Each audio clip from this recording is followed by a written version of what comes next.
There is a war that most people never think about. Not the war of beaches and bombers, of armies grinding across continents, of cities burning under searchlit skies. This is the other war. The one fought in darkness, beneath cold water, in steel cylinders barely 7 meters across, where men ate and slept and died within arm's reach of one another for weeks at a time. Where silence was survival and noise was death. Where the enemy was everywhere and nowhere, and the ocean itself seemed to want you gone. It was a war decided not by heroism alone, but by mathematics, by tonnage, by the cold, relentless calculation of whether the ships carrying food, fuel, and weapons across the North Atlantic could keep sailing faster than they could be sent to the bottom. For a stretch of years that still feels almost impossible to comprehend, the answer to that question genuinely hung in the balance. Britain, an island nation that could not feed itself, that could not fight without American steel and oil and grain, came closer to being strangled into submission than most histories are comfortable admitting. And at the center of all of it was one man, not a general, not a politician, not a figure who commanded vast armies or ordered the fates of nations from a gilded office, a submariner.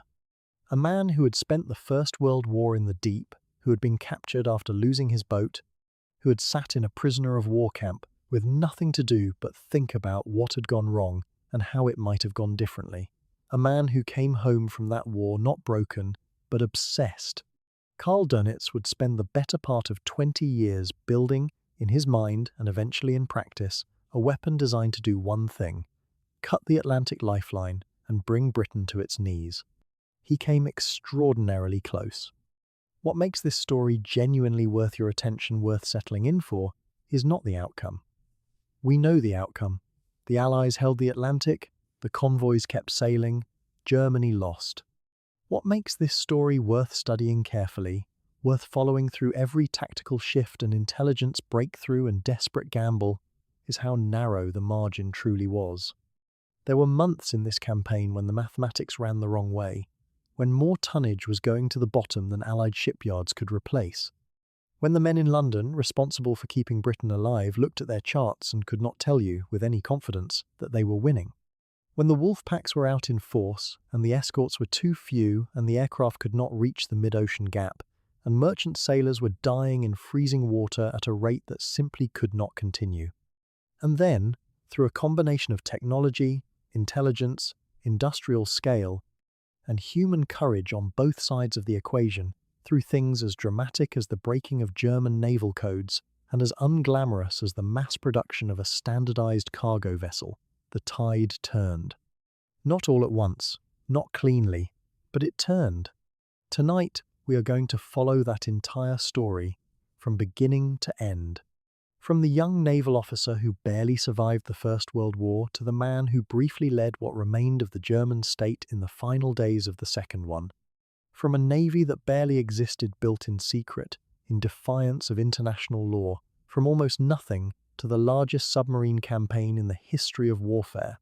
From the first patrols of 1939, when German torpedoes were failing and U-boat commanders were writing furious reports from sea about weapons that simply refused to detonate, to the final patrols of 1945, when submarines crept through British coastal waters on snorkel tubes, hunted relentlessly, their operational life expectancy measured in weeks. We will spend time with the men on both sides of the water, with the submariners who climbed down the hatches knowing the statistical odds against their return, and with the merchant sailors who climbed the gangways of unarmed cargo ships knowing the same. With the analysts in London who worked through the night over intercepts they sometimes could read and sometimes could not, and with Dönitz himself, a man of genuine professional brilliance, deep personal loyalty to the men under his command, and an almost complete moral blindness to the regime he served and the human cost of the war he was fighting. There is no comfortable resolution to that last part. History rarely offers one. Dönitz was convicted at Nuremberg, and he served his sentence, and he lived to old age, which is more than most of the men who sailed for him could say. The question of what he knew, what he chose not to know, and what responsibility a professional officer carries for the system he enables that question does not have a clean answer tonight. We will give it the space it deserves. What this documentary will not do is simplify. It will not give you a cartoon villain or a straightforward tale of good overwhelming evil. The Atlantic campaign is too complicated for that, and you are too intelligent for that. What you are going to get instead is the full picture, operational, strategic, human, and moral of the most sustained and consequential naval campaign of the 20th century, told from the beginning to the very end. So if you are here to fall asleep to something that genuinely matters, something with real weight and real stakes, and real people making real decisions under almost unimaginable pressure, then you are in exactly the right place. Get comfortable, settle in. Before you drift, a quick word. If this kind of deep, long-form history is something you value, the kind that takes its time, respects the complexity, and does not cut corners, then subscribing to this channel is the single best way to ensure you see more of it. There is a great deal more history worth telling this carefully, and your support is what makes that possible. Now, let us go back to the beginning, to a young German naval officer somewhere in the Mediterranean in the final year of the First World War, to the moment a submarine surfaced and everything went wrong, to the capture and the imprisonment and the long, quiet, furious thinking that followed, to the seed of an idea that would, 2 decades later, send hundreds of steel vessels beneath the North Atlantic and bring the Allied war effort closer to collapse than it has ever been fully comfortable to acknowledge. This is the entire history of Karl Dönitz's strategy, how he built it, how it nearly won, and why, in the end, it did not. There is a particular kind of man the sea makes, and a rarer kind still, that the sea nearly destroys and yet cannot quite finish. Karl Dönitz was the second kind. Born in the autumn of 1891, in a small town on the eastern edge of Berlin, he grew up at a moment when the German Empire was constructing its identity around naval power, when the sight of warships and the rhetoric of sea dominance filled schoolrooms and newspaper columns with equal enthusiasm.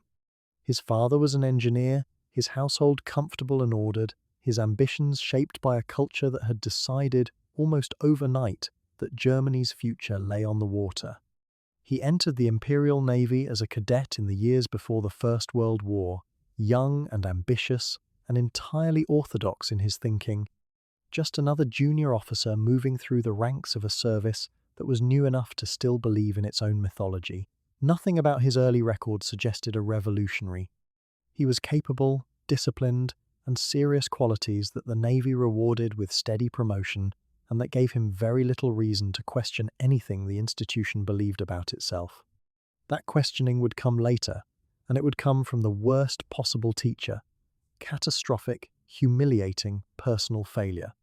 When war came in the summer of 1914, Dönitz was assigned to surface vessels, to the conventional path for a junior officer of his rank and background.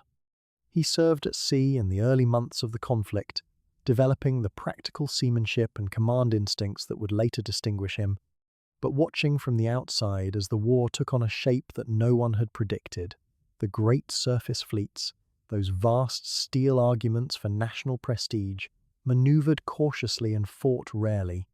The German High Seas Fleet and the British Grand Fleet circled one another like exhausted boxers, each too valuable to risk in a decisive engagement, each too powerful for the other to ignore.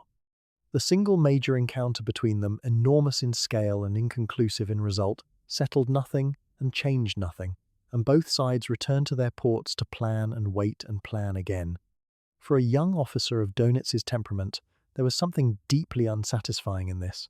The war at sea was not being won at sea. Somewhere beneath the surface, however, a different kind of fight was already underway.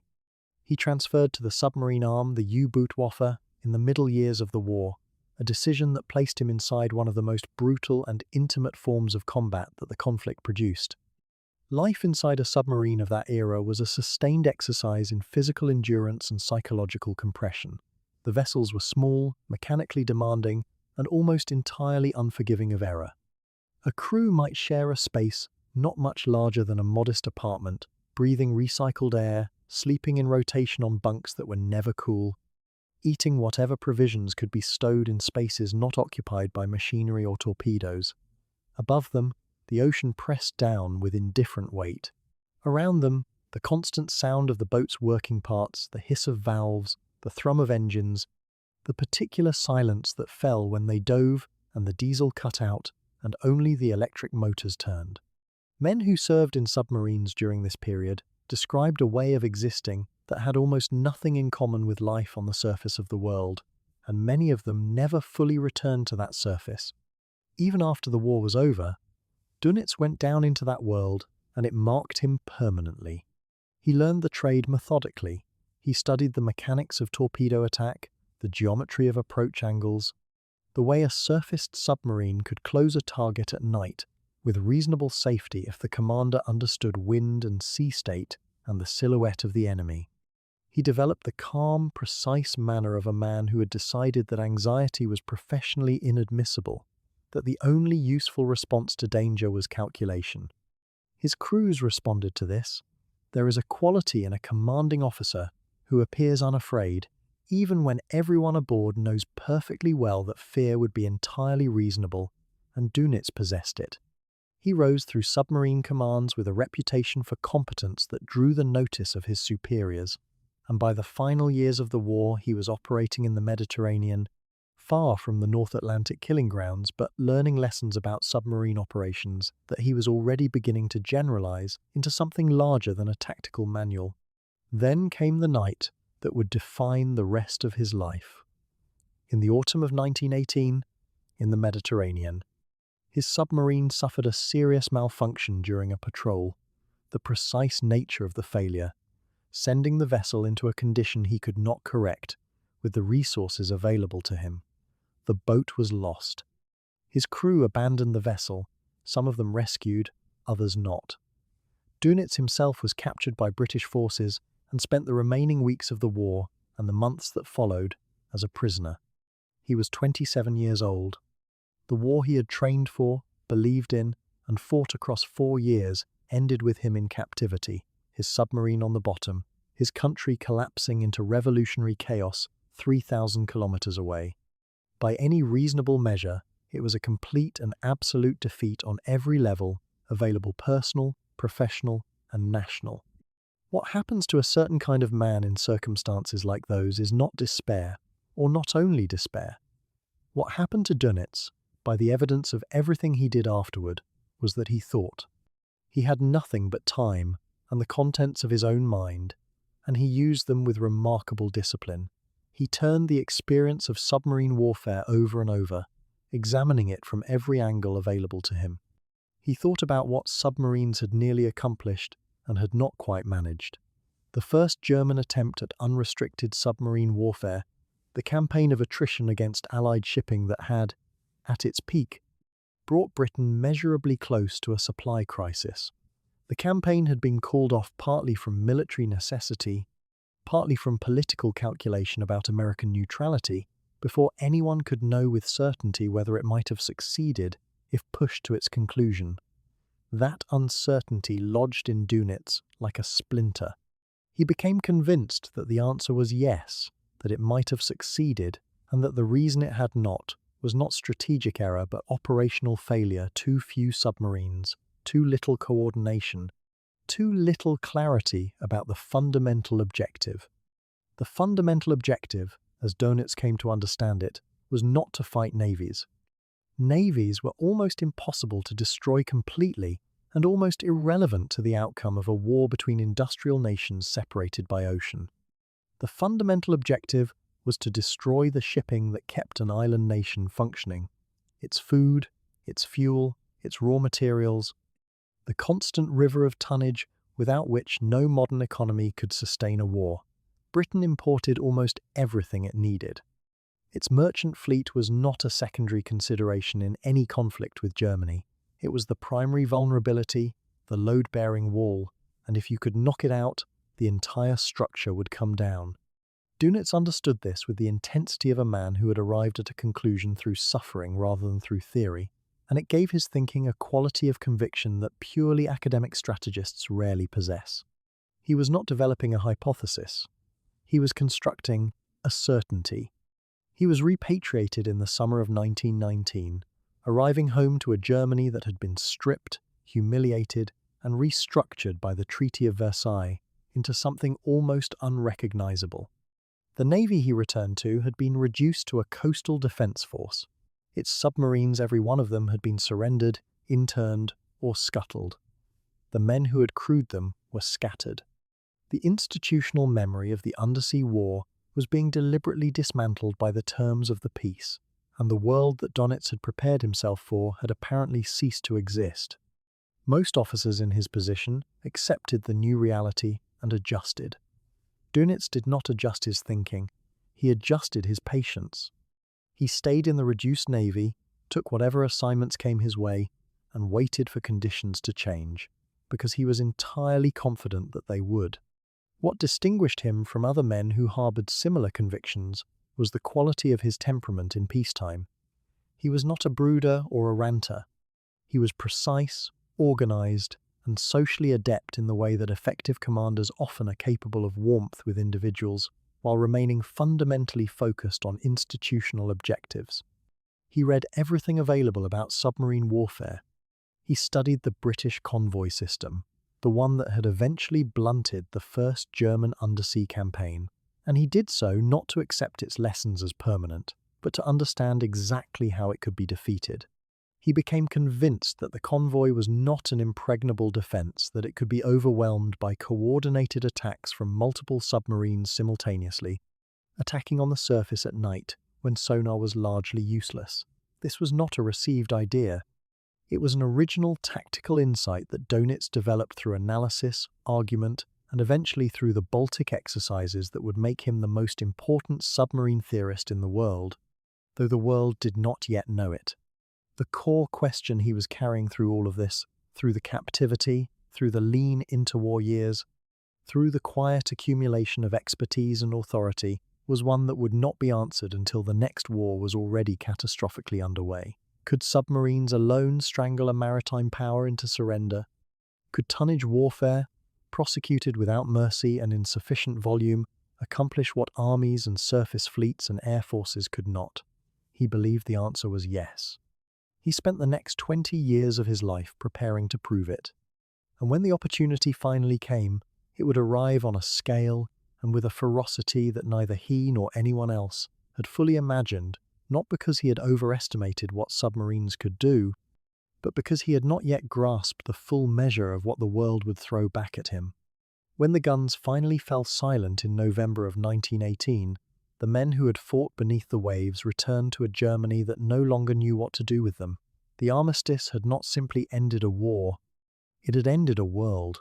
The Imperial Navy, once the second most powerful fleet on Earth, built at enormous cost over decades to challenge British supremacy at sea, was to be handed over, scrapped, or simply erased from the ledger of national power. For the surface fleet, the humiliation was theatrical. The great battleships and cruisers sailed into internment at Scapa Flow, where their crews would scuttle them rather than surrender them intact.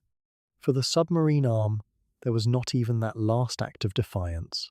There were no submarines left to scuttle.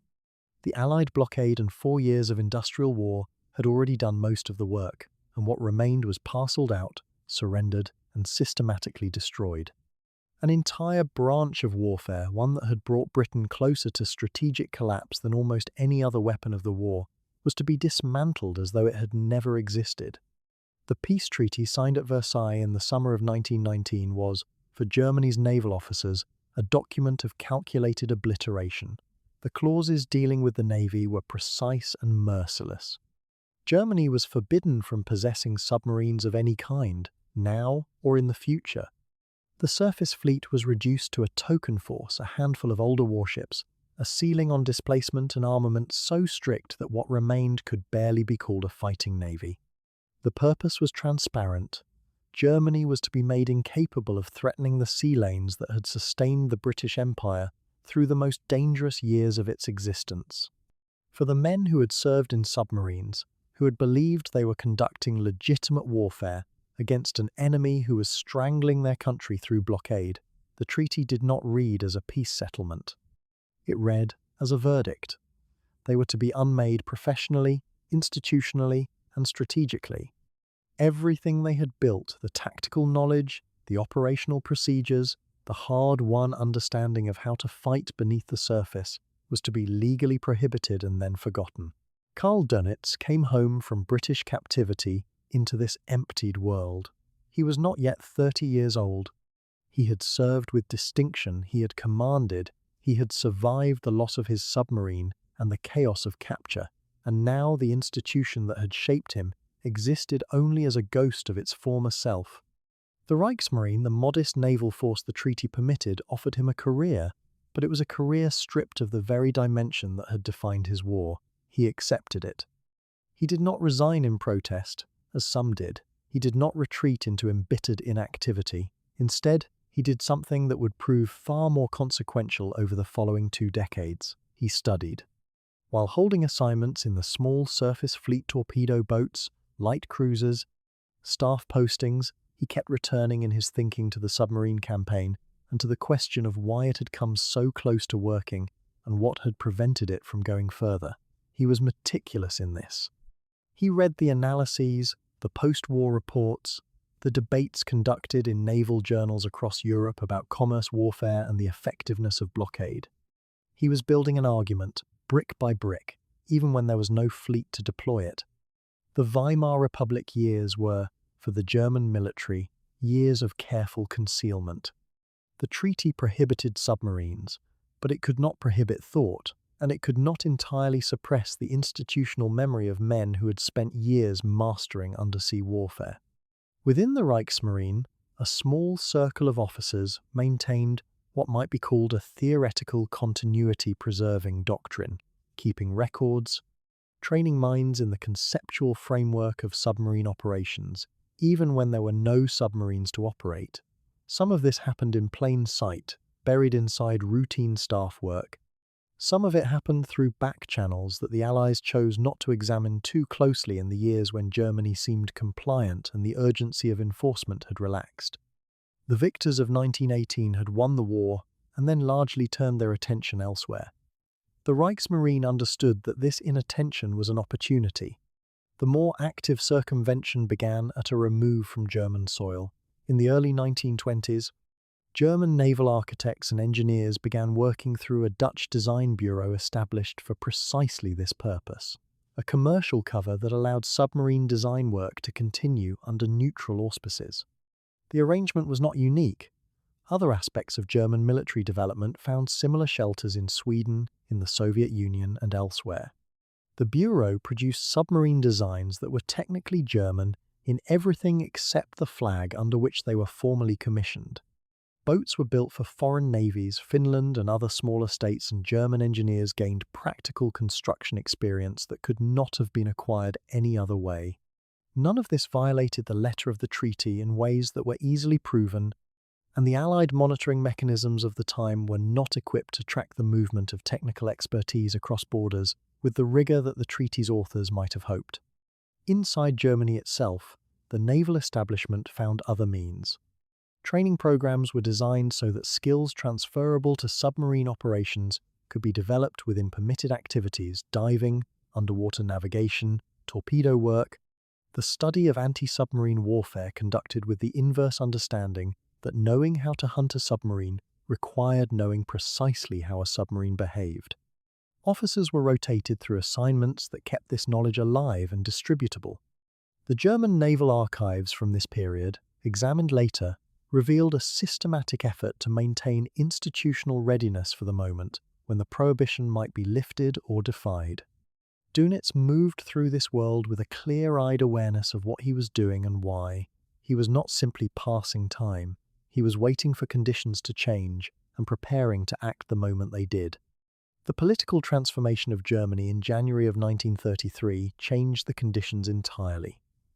The new government's appetite for rearmament was not subtle. The Wehrmacht's expansion was immediately visible and deliberately provocative. But the naval dimension required slightly more patience, partly because naval construction takes years and partly because Hitler, in his early years, genuinely hoped to avoid a direct confrontation with Britain. A large German submarine fleet was precisely the kind of capability most likely to alarm London. The strategy was therefore to move in stages, to build quietly, to present the British with accomplished facts rather than announced intentions, and to frame any formal agreement as a British concession rather than a German provocation. The negotiations that produced the Anglo-German Naval Agreement of 1935 were conducted in this spirit. Germany would agree to limit its overall naval tonnage to a fraction of Britain's, and in exchange the British government would formally sanction German naval rearmament, including, after considerable discussion, the construction of submarines. For Dönitz, the agreement of 1935 was the moment the waiting ended. Within months, he was appointed to command Germany's first post-Versailles submarine flotilla, a small force by any measure, but a beginning. The boats were real, the men were real. The question that had occupied his thinking for nearly 2 decades could now be tested against something other than paper and memory. He threw himself into the work with the focused intensity of a man who understood that every exercise, every training patrol, every tactical problem worked through in the Baltic was foundational to something larger. He was not simply training a flotilla, he was building the prototype of the force he intended to one day command at scale, and building it to specifications that were entirely his own. The Anglo-German Naval Agreement was, from the British perspective, a calculated compromise, an attempt to channel German rearmament into predictable, treaty-bound forms, and to secure at least a paper commitment against unrestricted submarine warfare. From Dönitz's perspective, it was something quite different. It was permission. Formal, internationally recognized, British-endorsed permission to do the one thing he had spent 15 years preparing to do. The irony was not lost on him, and it would not be lost on history. The nation that had come closest to being strangled by German submarines in the previous war had now signed a document authorizing their reconstruction. Whether that decision reflected strategic calculation or strategic naivety has been argued ever since. What is not in argument is the use to which Dönitz immediately put the opening it provided. The boats that emerged from German shipyards in the mid-1930s were not yet numerous enough to frighten anyone. The Type II coastal submarines were modest craft, useful for training, limited in range, not the weapons of oceanic war. But the program was accelerating, and the larger Type 7 was already in design, a vessel built precisely for the North Atlantic campaign that Dönitz was planning in his detailed and patient way. He pressed for more hulls, more resources, more men. He was not always heard as loudly as he wished. The German Naval High Command retained its institutional preference for surface ships, for the prestige of battleships and cruisers, for the kind of warfare that admirals had understood since the age of sail. Dönitz argued against this preference with data and doctrine, insisting that the submarine was the only naval weapon Germany could build in sufficient numbers to matter, and that numbers were the entire point. He was tolerated more than he was embraced. The resources he received were a fraction of what he believed necessary. But they were more than nothing, and more than anyone outside Germany had anticipated when the decade began. By 1938, with war in Europe becoming not merely possible but probable, Dönitz had a submarine force that was operationally real, even if strategically undersized. The men were trained, the doctrine was written, the exercises had been run and rerun through Baltic winter waters. He had already worked through the conceptual architecture of coordinated wolfpack attacks, the radio communication protocols, the assembly of boats around a target convoy, the night surface approach that maximized speed and minimized the effectiveness of early sonar technology. All of this existed on paper, in training manuals, in the debriefing notes that Dönitz kept with meticulous care after every exercise. What did not yet exist, in sufficient numbers, were the submarines themselves. The force that Germany would take to war in September of 1939 would be a fraction of what its commander had calculated he needed, built on a foundation of years of deliberate concealment, careful study, and the steady, patient reconstruction of a capability that a peace treaty had declared should never exist again. The war would come before the Navy was ready. It would always come before the Navy was ready. That gap between the force Dönitz had and the force he needed would define everything that followed. When Karl Dönitz took command of Germany's first post-Versailles submarine flotilla in the autumn of 1935, he inherited a force that existed almost entirely on paper. The boats were new, the crews were raw, and the doctrine, the fundamental question of how submarines should be used in the next war, was almost entirely unwritten. Most naval establishments around the world had drawn their conclusions from the First World War and moved on. Dönitz had drawn conclusions too, but his were different. Where others saw the submarine as a weapon of limited, opportunistic application, best suited to lurking near enemy ports or supporting fleet operations, he saw something far more radical. He saw a weapon capable of economic strangulation, of cutting the arteries of a maritime empire so completely that the empire itself would cease to function. The question that had lived inside him since his capture years before, since the long months in a British prisoner of war camp, where he had sat with nothing but time and failure to examine, had crystallized into a single, uncomfortable conviction. The submarine, used correctly and in sufficient numbers, could win a war by itself. The problem was that almost no one in a position of authority agreed with him. Germany's naval high command, the Oberkommando der Marine, remained committed to the prestige of surface warships in the traditional sense. Admirals who had come of age in the Wilhelmine era still imagined decisive fleet engagements, great steel ships meeting in open water to settle the fate of nations in an afternoon. The new Germany that had risen around them was equally infatuated with scale and spectacle. Battleships and cruisers had a grandeur that submarines, cramped and reeking and invisible, simply could not match. Dönitz understood the psychology. He did not waste time fighting it frontally. Instead, he built his case methodically, exercise by exercise, analysis by analysis, in the cold, grey waters of the Baltic Sea, where no one of consequence was watching, and where the results, at least, could not be denied. The exercises he designed were unlike anything the German Navy had previously attempted. He took his boats out in small groups and ran them through coordinated attack scenarios against mock convoys, testing procedures for communication, positioning, and timing. What he was looking for was not individual brilliance. Any competent commander could stalk and sink a single unescorted ship, but collective efficiency. The challenge of the convoy system, which the British had proven during the First World War, was effective precisely because it concentrated merchant ships and concentrated escorts in the same place, was that a single submarine could only be in one position at a time. Escorts could run it down. It could be lost in the darkness and confusion of a convoy's wake, forced to dive, unable to pursue. But multiple submarines, spread across a wide ocean, coordinated by radio, repositioning themselves around a convoy's route, that was something different. That was a net, not a hook.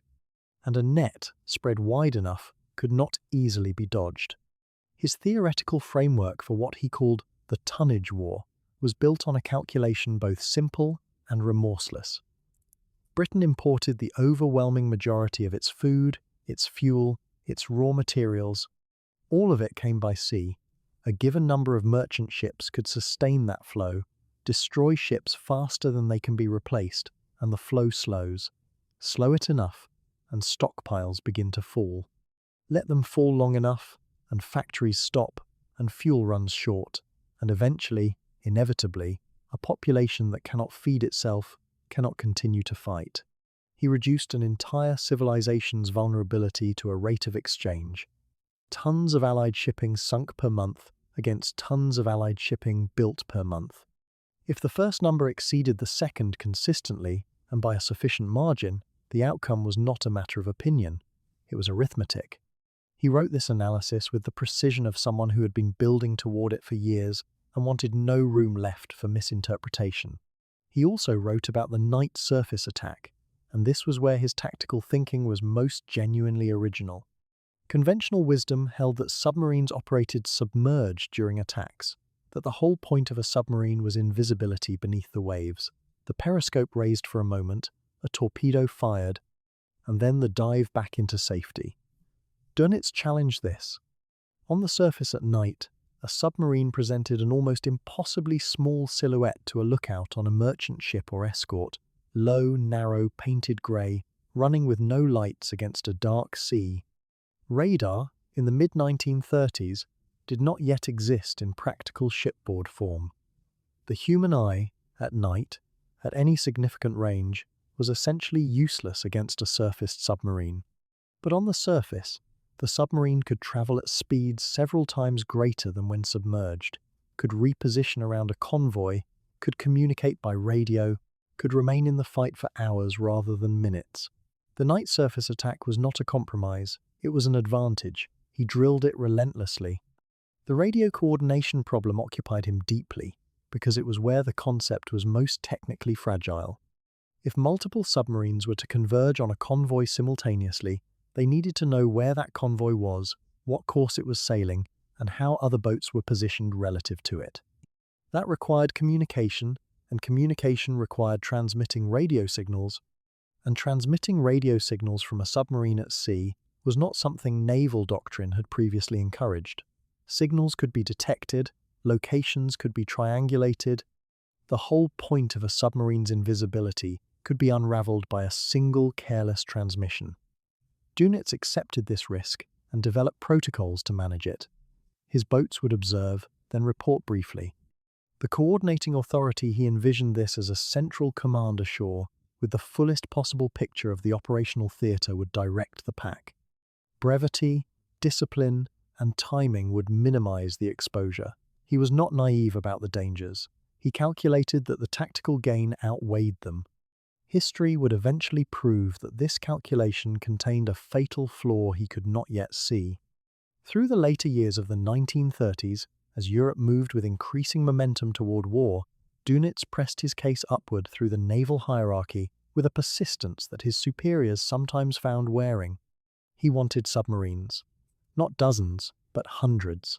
His own calculations worked and reworked through the exercises in the Baltic, against the known figures for British merchant tonnage and Allied shipbuilding capacity, settled on a figure of around 300 operational submarines as the number needed to wage the tonnage war decisively. He needed enough boats that the inevitable losses to enemy action, to mechanical failure, to the long weeks of transit to and from operational areas, would still leave sufficient numbers actually hunting at any given moment. 300 was not an arbitrary figure. It was the product of analysis, and he could not get close to it. Grand Admiral Erich Raeder, who commanded the German Navy, was not hostile to submarines in principle, but he was building a navy for a different war, a war that he, like most senior German naval officers, did not expect to fight against Britain for several years yet. The Z Plan, the ambitious naval rearmament program approved in 1939, prioritized surface ships, battleships, heavy cruisers, a carrier. Submarines were included, but not at the scale Dönitz demanded, and above Raeder sat the Führer himself, whose naval enthusiasms ran unmistakably toward the visible and the monumental. Hitler would stand on the deck of a battleship and feel the weight of national power beneath his feet. He would look at a submarine and see something that hid. The psychological incompatibility between his temperament and Dönitz's chosen weapon was not incidental. It would shape the allocation of German industrial resources throughout the war that followed. Dönitz continued to write, to argue, to demonstrate. His Baltic exercises produced results that, on paper, were striking mock convoy after mock convoy overwhelmed by coordinated groups of submarines attacking from multiple angles simultaneously, the simulated escort forces unable to cover every approach at once. He refined the procedure for what he called the patrol line, a string of submarines spread across a likely convoy route, waiting for a contact, then converging. He worked through the communications protocols, the attack sequencing, the management of a multi-boat engagement where individual commanders needed enough initiative to act, but enough discipline to avoid interfering with each other. The doctrine that emerged from these years in the Baltic was not improvised.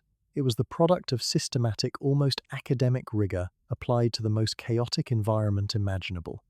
What Dönitz could not simulate, and what his superiors could not fully appreciate from exercises, was the human element, The exhaustion of weeks at sea in a machine barely larger than a bus, the terror of a depth charge attack in dark water, the accumulating attrition of a long campaign against an opponent who was learning alongside you.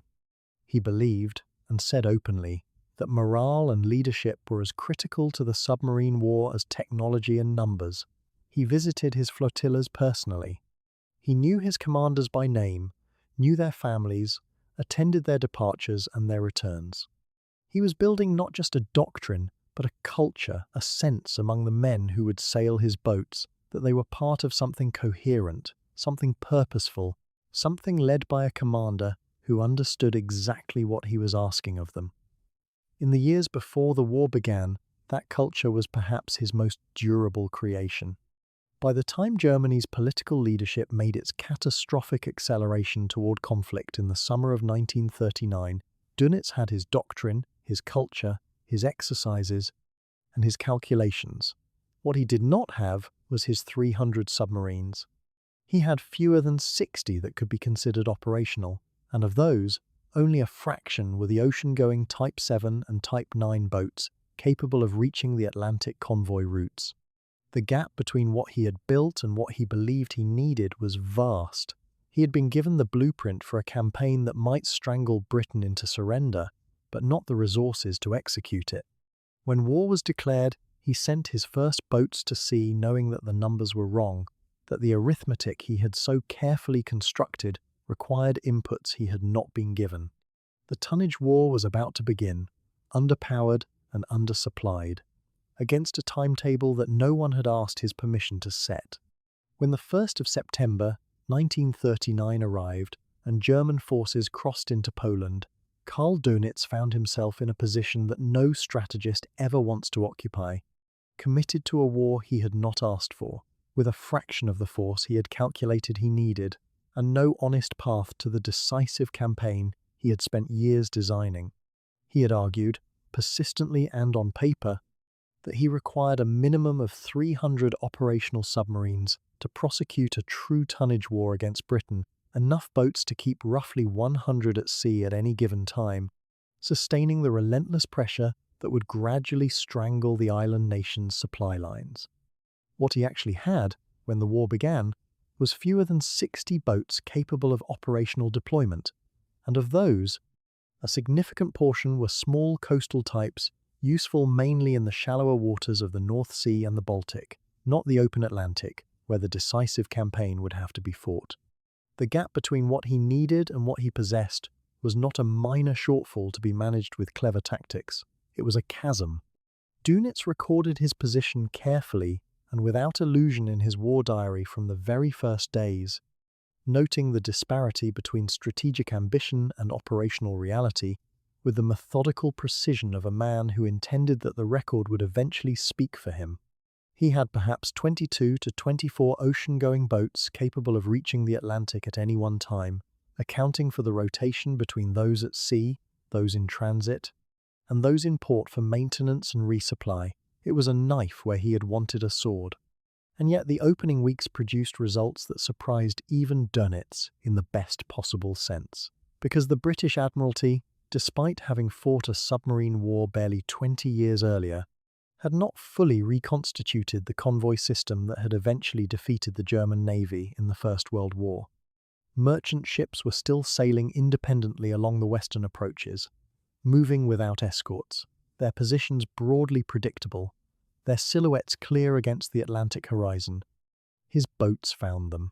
In the first weeks of the war, Allied shipping losses mounted at a rate that the German Naval High Command greeted with something approaching euphoria, and that Dönitz himself noted as confirmation of his fundamental theory that submarines attacking merchant tonnage could inflict strategic damage entirely disproportionate to their numbers, provided the target sailed unprotected. Then came the news that electrified the German public and rattled British confidence in a way that no mere freighter sinking could have managed. A single submarine, navigating through the defences of the Royal Navy's main fleet anchorage at Scapa Flow in the Orkney Islands, penetrated the anchorage under the cover of darkness and put torpedoes into the battleship Royal Oak, which rolled over and sank with the loss of more than 800 of her crew. The commander responsible was received back in Germany as a national hero, decorated personally by Hitler, and the feat was broadcast as proof that German submarines could strike anywhere, at anything, at any time. For Dönitz, it was a moment of genuine pride in his service and his men, but he was careful never to allow operational drama to obscure strategic mathematics. One battleship, however famous the sinking, did not shorten the war by a single day. What shortened wars was the sustained destruction of the merchant fleet that fed Britain's factories, cities, and armed forces. And it was precisely there, in the grinding arithmetic of the tonnage campaign, that the most serious problem of the opening months now surfaced, not from any Allied countermeasure, but from within the weapons that Dönitz's own submarines carried. The German torpedo of 1939 was, by any objective measure, a failure. The weapon on which the entire strategy of undersea commerce warfare depended was betraying the men who fired it at the moment they needed it most. The torpedo's magnetic pistol, the firing mechanism designed to detonate the warhead beneath a ship's keel where the blast would break the vessel's back, was sensitive to variations in the Earth's magnetic field at high northern latitudes, and it was exploding prematurely, far short of its targets, or failing to detonate at all. Compounding this was a separate, equally serious defect. The depth-keeping mechanism was unreliable, causing torpedoes to run deeper than set, passing harmlessly beneath hulls that they should have struck.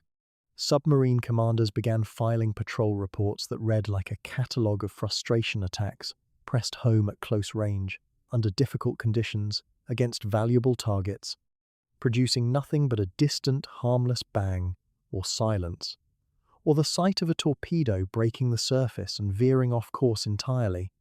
The commanders returned to port and reported what had happened.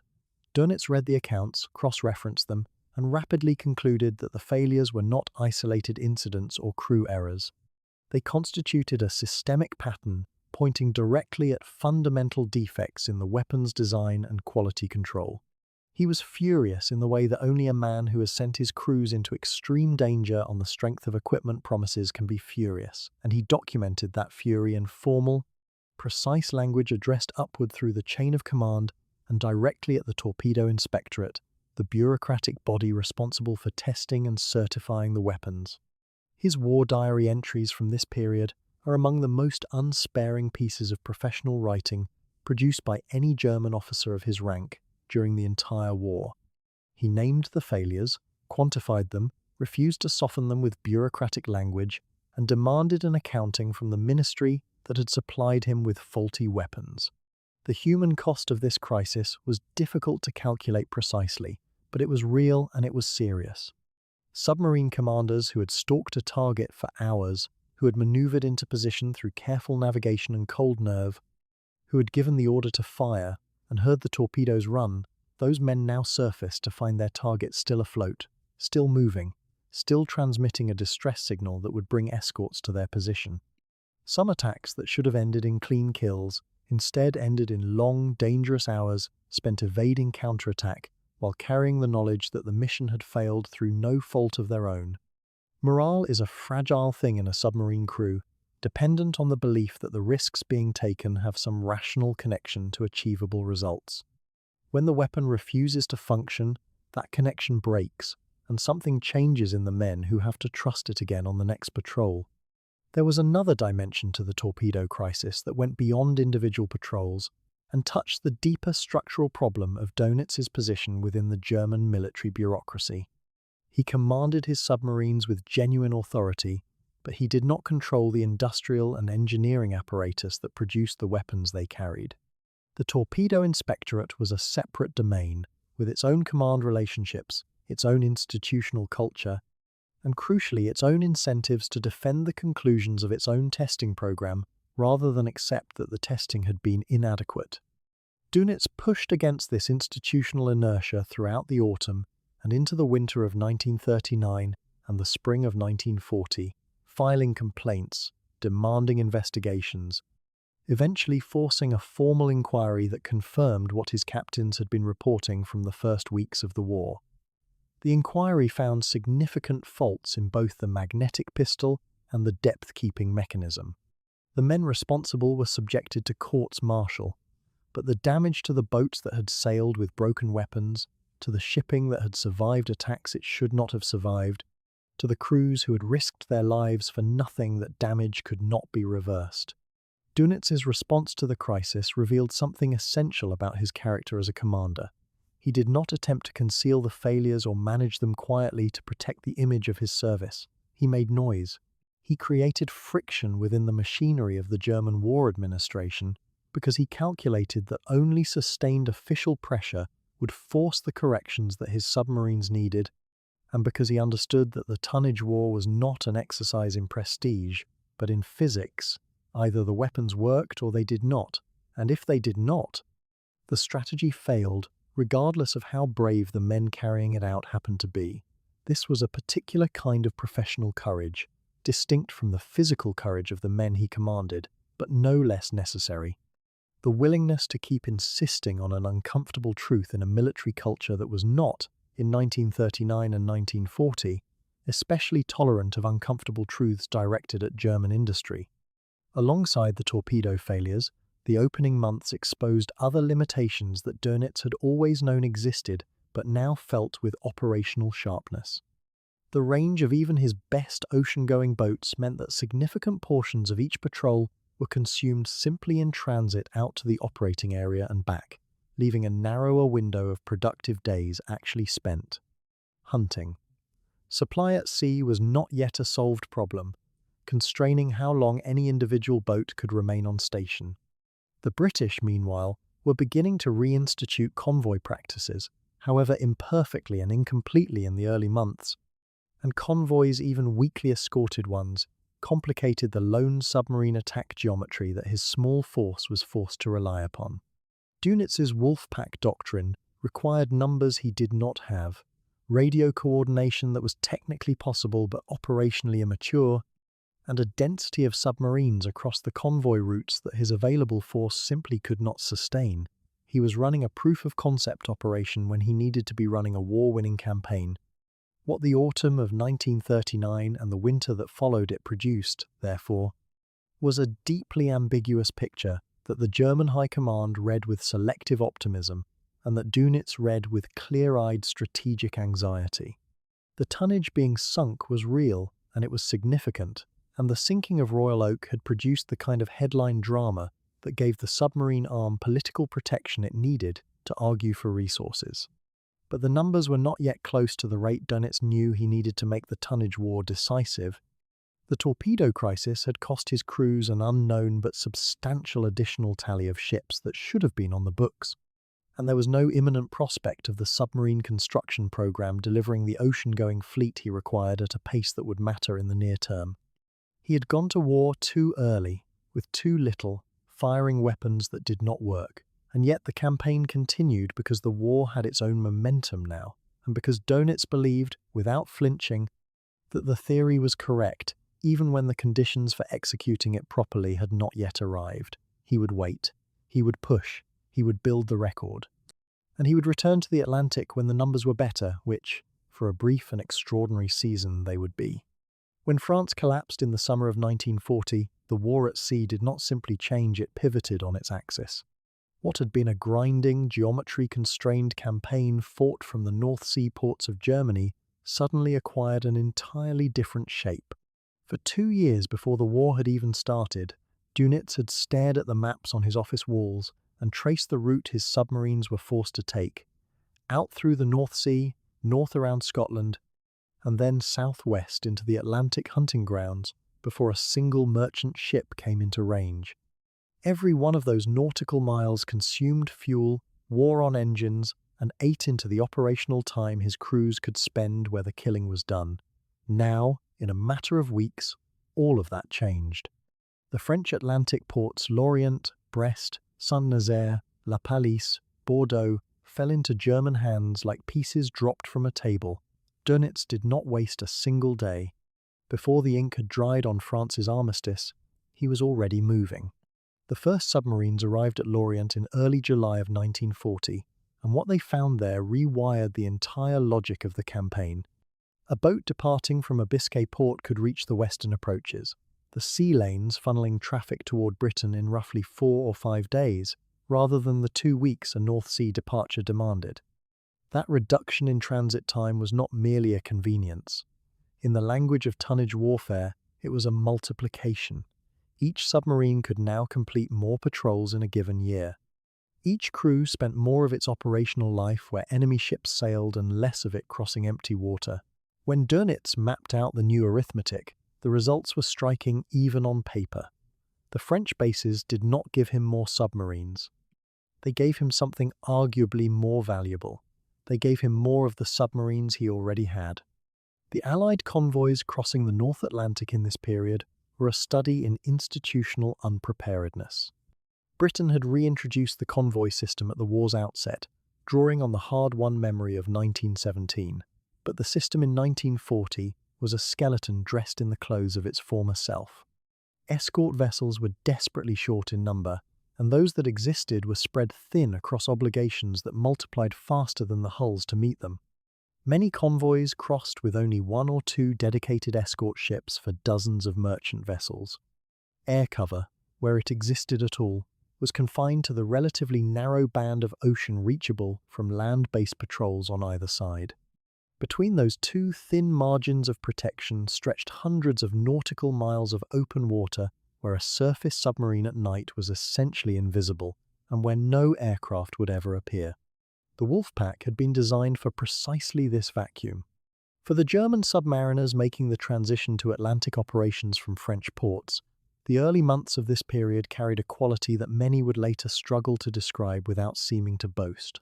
Targets were plentiful, escorts were few, and the tactical advantages Dönitz had built into his doctrine, night surface attacks, coordinated approach from multiple angles, quick disengagement before dawn worked with a consistency that peacetime exercises had promised, but never quite proven.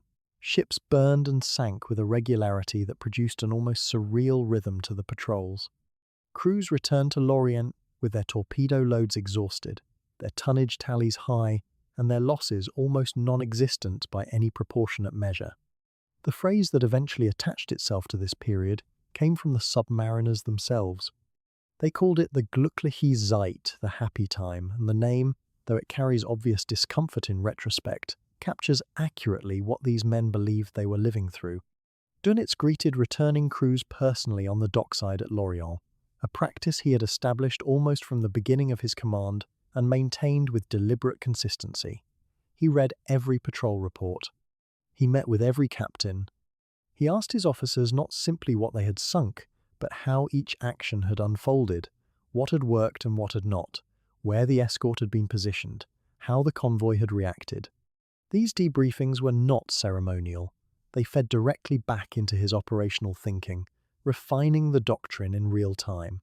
In a war where feedback loops were often slow and bureaucratically strangled, Dönitz had created something closer to a learning organism, a command structure that absorbed experience from the front and converted it into tactical guidance within days. It was one of his genuine gifts as a commander, and during the happy time, it accelerated an already devastating campaign. The merchant sailors on the other side of this equation inhabited a world without any of that comfort. Most were civilians who had gone to sea before the war for wages, not ideology, and who now found themselves in the most dangerous stretch of water on Earth with no reliable means of defense, no certainty that their ship would be the one that was not chosen, and no particular reason to believe the night would end without fire.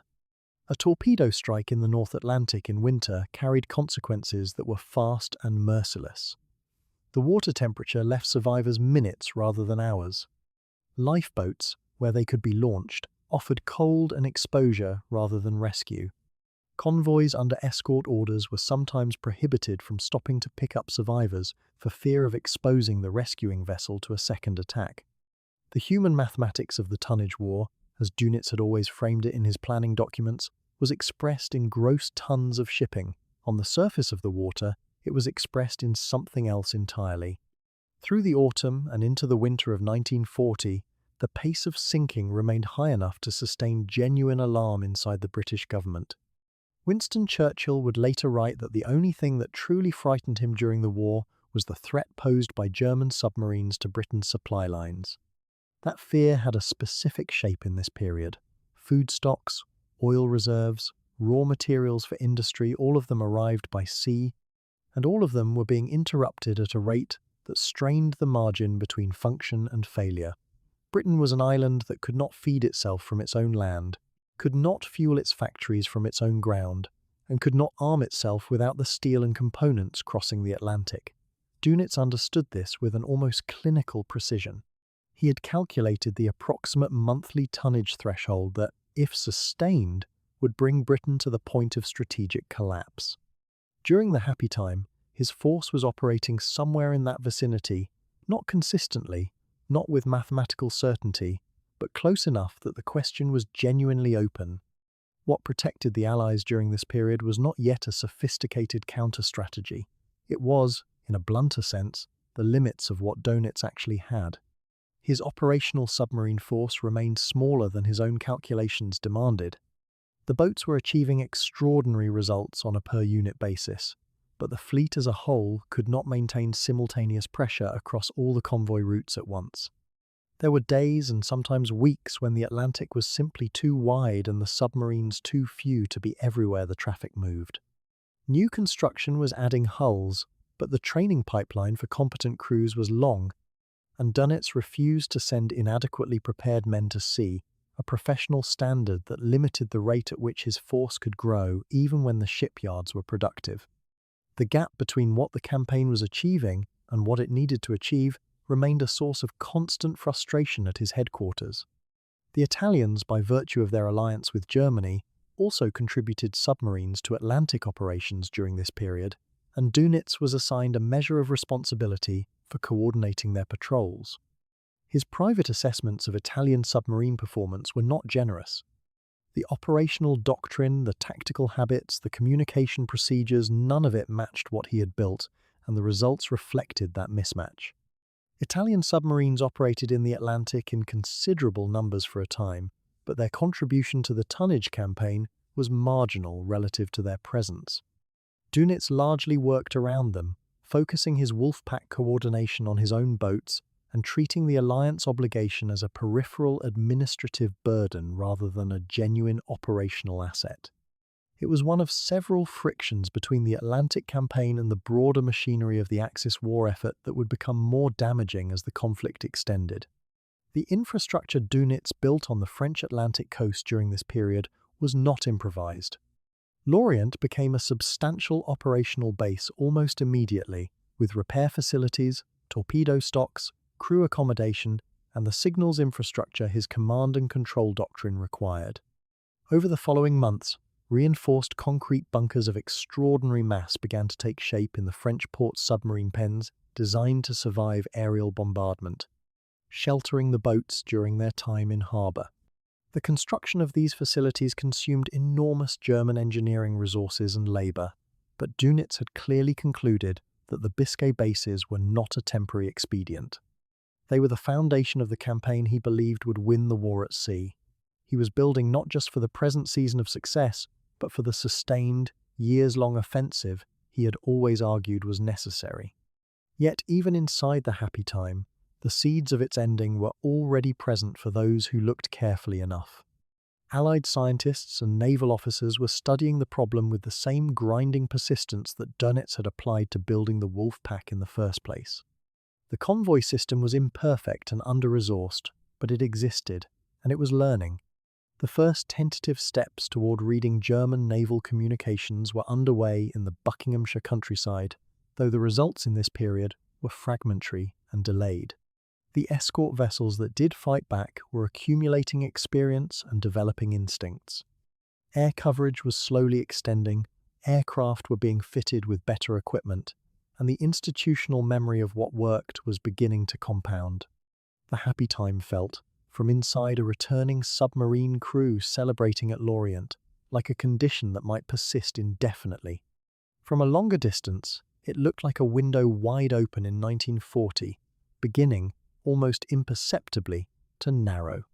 The final accounting of this period, when historians eventually examined the ledgers, revealed numbers that vindicated Dönitz's tonnage logic, even as they illustrated its ultimate insufficiency.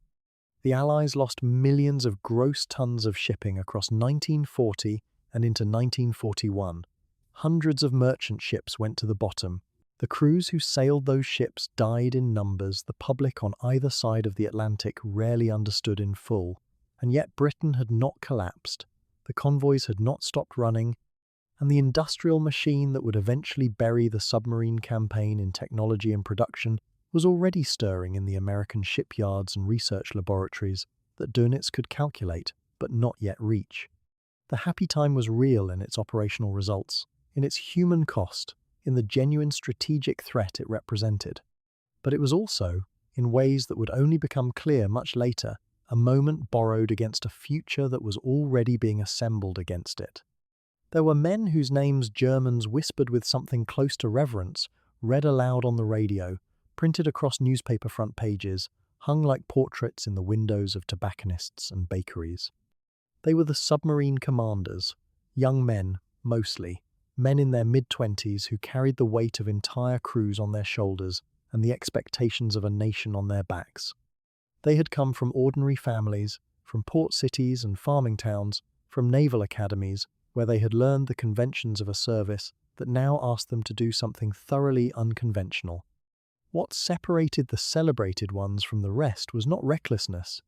It was a precise, almost surgical patience, combined with a willingness to hold their nerve in absolute darkness at the bottom of the sea. Dönitz had chosen them carefully, and he knew each of their names the way a father knows his sons. The commanders who rose to prominence during the early war years shared certain qualities. They were aggressive, but not careless. They trusted their instincts in the moment, and trusted their training in the moments before and after. Several had served in submarines during the final years of the First World War or had entered the service young enough to absorb its lessons completely. Their tactical signatures differed. Some preferred to attack in the early hours before dawn, surfaced and fast, threading between escort vessels at close range. Others were methodical, stalking a convoy across 2 days of grey ocean before committing to a firing solution. What they shared was the ability to command absolute obedience without demanding it. In the confined space of a submarine, where there is no room for a man to walk away from his commanding officer, authority either earns itself or it corrodes everything. The great commanders earned it. The boat itself was the context for everything. A Type 7 U-boat, the workhorse of the Atlantic campaign, was roughly 67 meters long and less than 6.5 meters wide at its broadest point. Inside that hull lived between 40 and 50 men, depending on the patrol and the crew complement. They slept in shifts, trading the same narrow bunks, in spaces so tight that a man dressing could inadvertently wake his neighbor simply by reaching for his boots.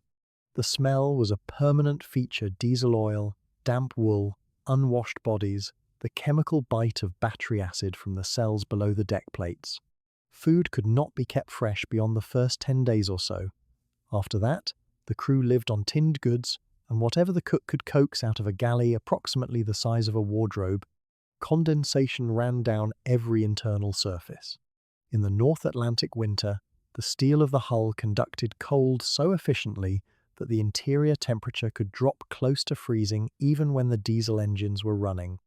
Noise was another constant. When the boat was surfaced and the diesels were at full power, conversation required shouting.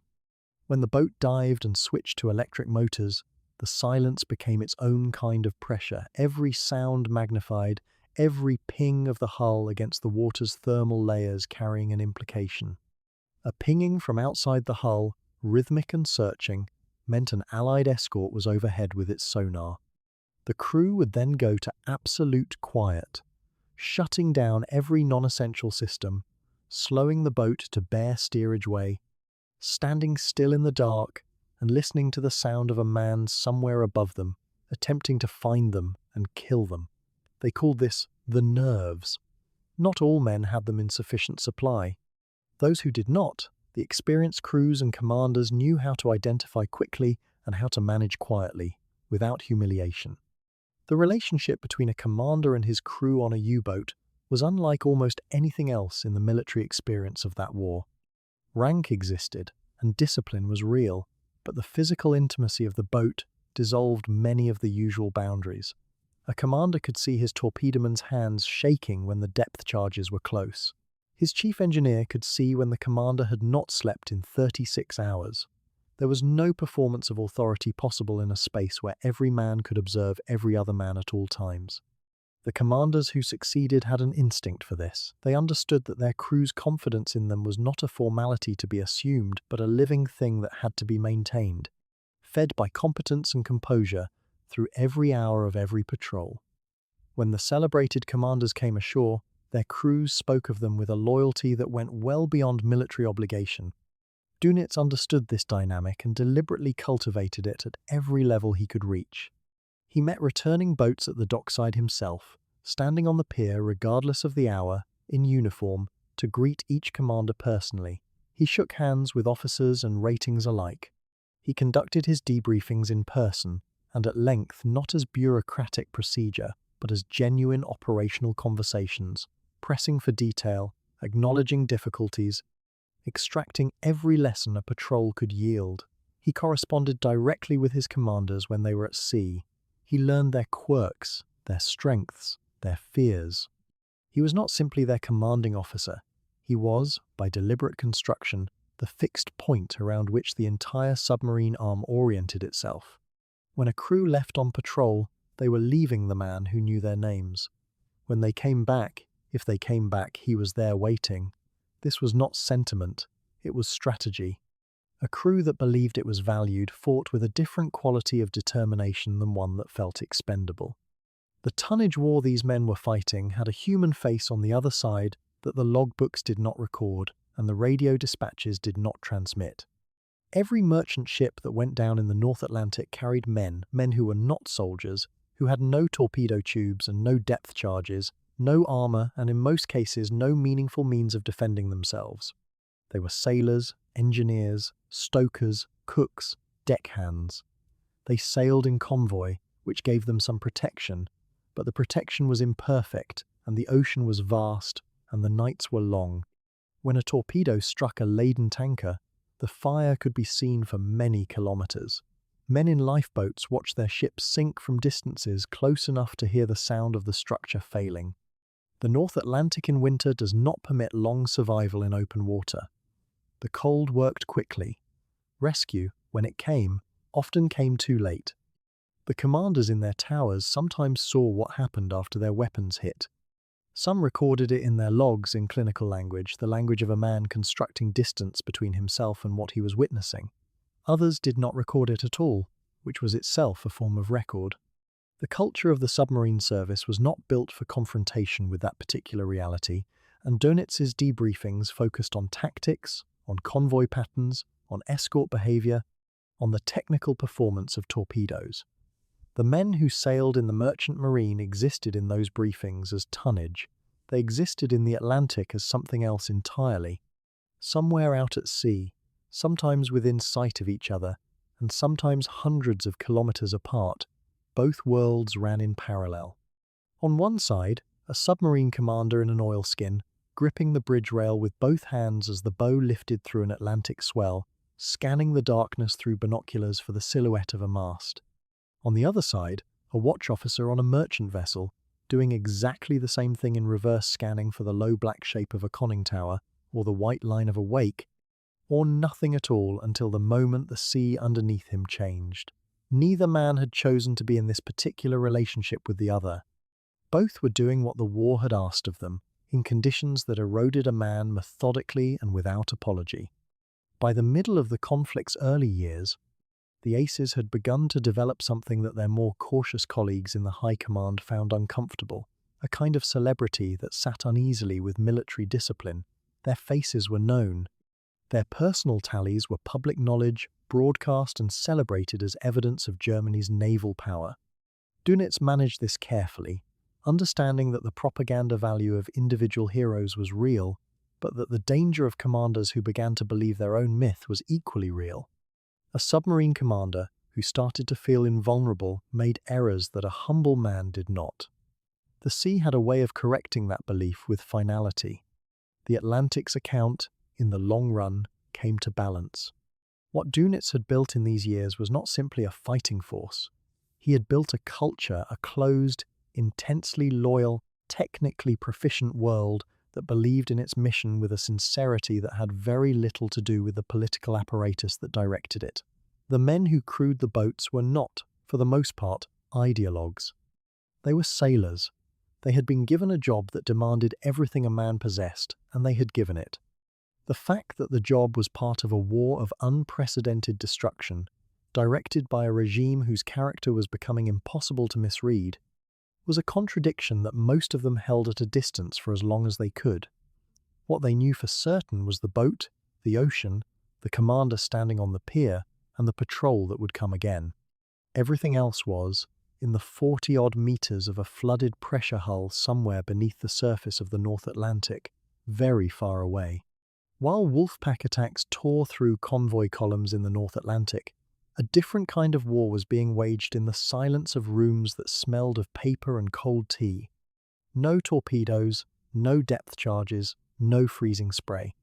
Just people, bent over tables covered in intercepts, graph paper, and the encrypted transmissions of an enemy who believed his communications were unbreakable. The Battle of the Atlantic was always two battles running simultaneously, one fought in water and darkness, one fought in fluorescent light and ink. And for a long time, the second battle was the one the Allies were losing more quietly.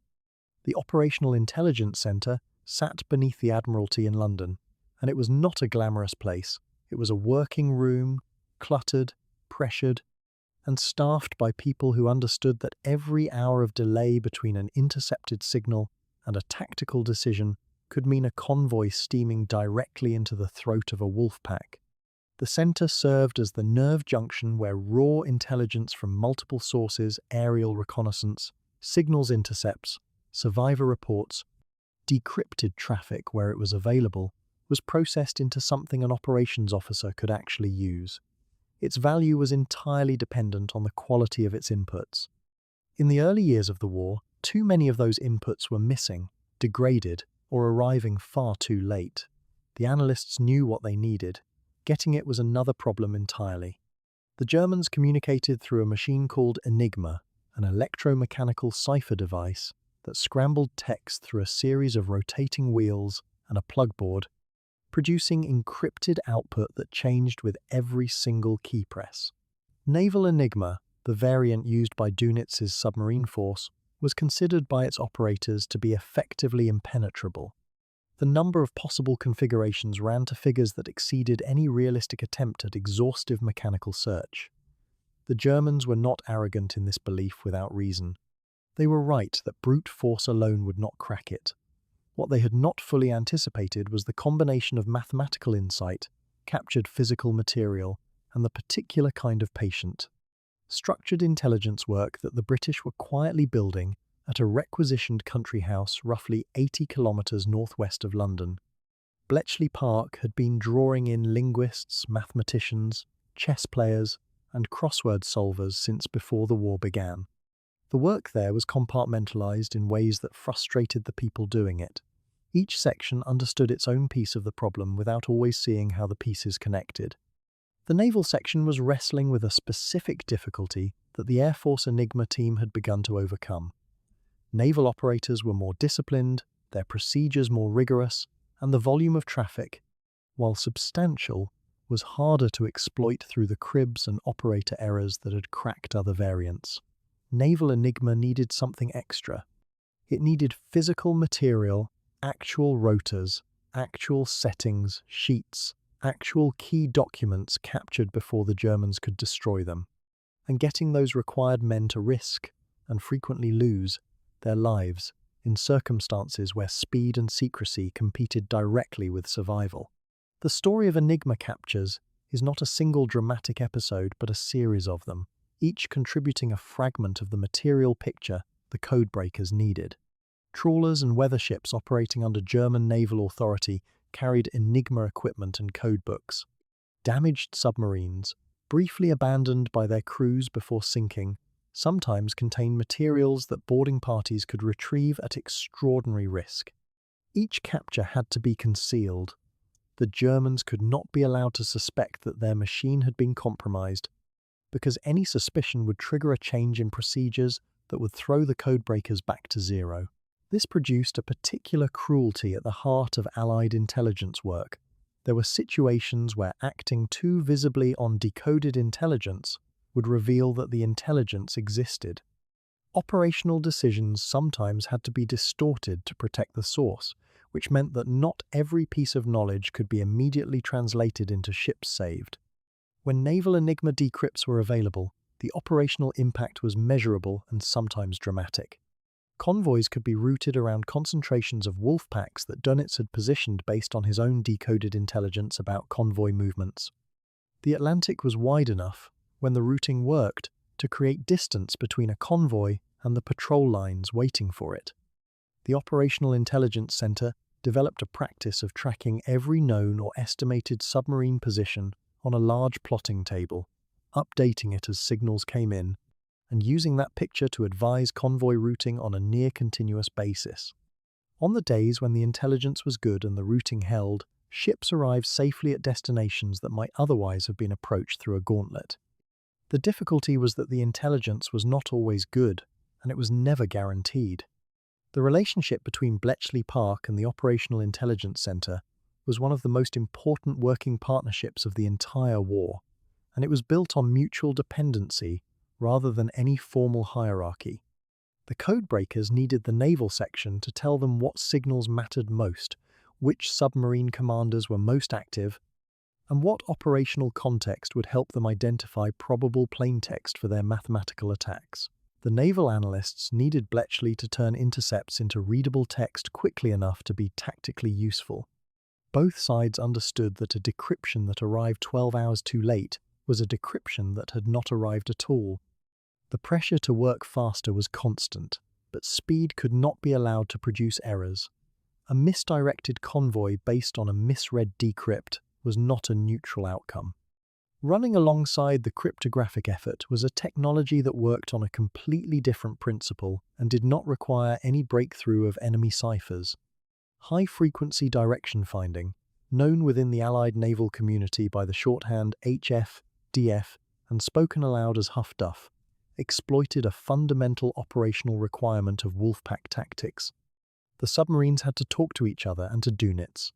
A Wolfpack attack required coordination, sighting reports, assembly signals, attack authorizations, situation updates. Every transmission a submarine made was a radio emission, and every radio emission had a direction. A ship carrying HF, DF equipment could take a bearing on that emission. Two or more ships at different positions could cross their bearings and produce a fix. What this meant in practice was that a U-boat reporting a convoy sighting to Dönitz's headquarters in France was simultaneously telling any Allied escort equipped with the technology roughly where it was. The development and deployment of shipborne HF, DF was not instantaneous. The technology required refinement, and the operators required training. Equipment had to be manufactured in useful quantities and fitted across an escort fleet that was already chronically overworked and under-resourced. The Germans were aware in the abstract that direction finding was possible. They had used the technique themselves, but they underestimated both the precision the Allies were achieving with the newer receivers and the precision Römer scale of deployment that was underway. Dönitz's doctrine required his submarines to transmit, and he was reluctant to accept that the act of transmitting was creating a vulnerability that escorts could exploit tactically in near real time. The signal procedures were sometimes adjusted, but the fundamental requirement coordination never went away. What HF-DF provided was a means of locating surfaced submarines before they had closed to attack range, which changed the tactical geometry of convoy defense in ways that the escort commanders understood immediately. A submarine detected at a distance could be driven down by an escort sent out to the bearing. A submerged submarine was a slow submarine. Slow enough that a convoy could maneuver away from it, or an escort group could hunt it at their own pace, rather than reacting desperately to an attack already underway. The difference between a reactive escort and a proactive one was measured in ship losses, and over the course of the war that difference accumulated into a number large enough to matter at the strategic level. Dönitz's carefully assembled wolf pack formation depended on surface speed and coordinated positioning, and anything that forced his boats underwater disrupted the entire operational sequence he had spent years refining. The intelligence war also fed directly into the physical capture operations, which in turn fed back into the cryptographic effort in a loop that each success tightened slightly. Analysts studying submarine patterns developed enough contextual knowledge to identify when a vessel carrying useful materials might be vulnerable. Naval commanders authorized missions that went beyond conventional engagement precisely because the prize was information rather than a vessel. The Germans reinforced their procedures in response to suspected losses, creating a pattern of cryptographic upgrades that the Bletchley teams then had to work around again, sometimes from near zero. This cycle of compromise and countermeasure, running invisibly beneath every surface engagement and convoy battle, constituted a war within the war, one where the casualties did not appear in any official count of ships sunk or aircraft destroyed. What the analysts and codebreakers and direction-finding operators shared across the divided rooms and compartmentalized sections of this hidden campaign was the particular exhaustion of people carrying knowledge too important to discuss. They knew, in ways that operational sailors could not, how close the margins truly were.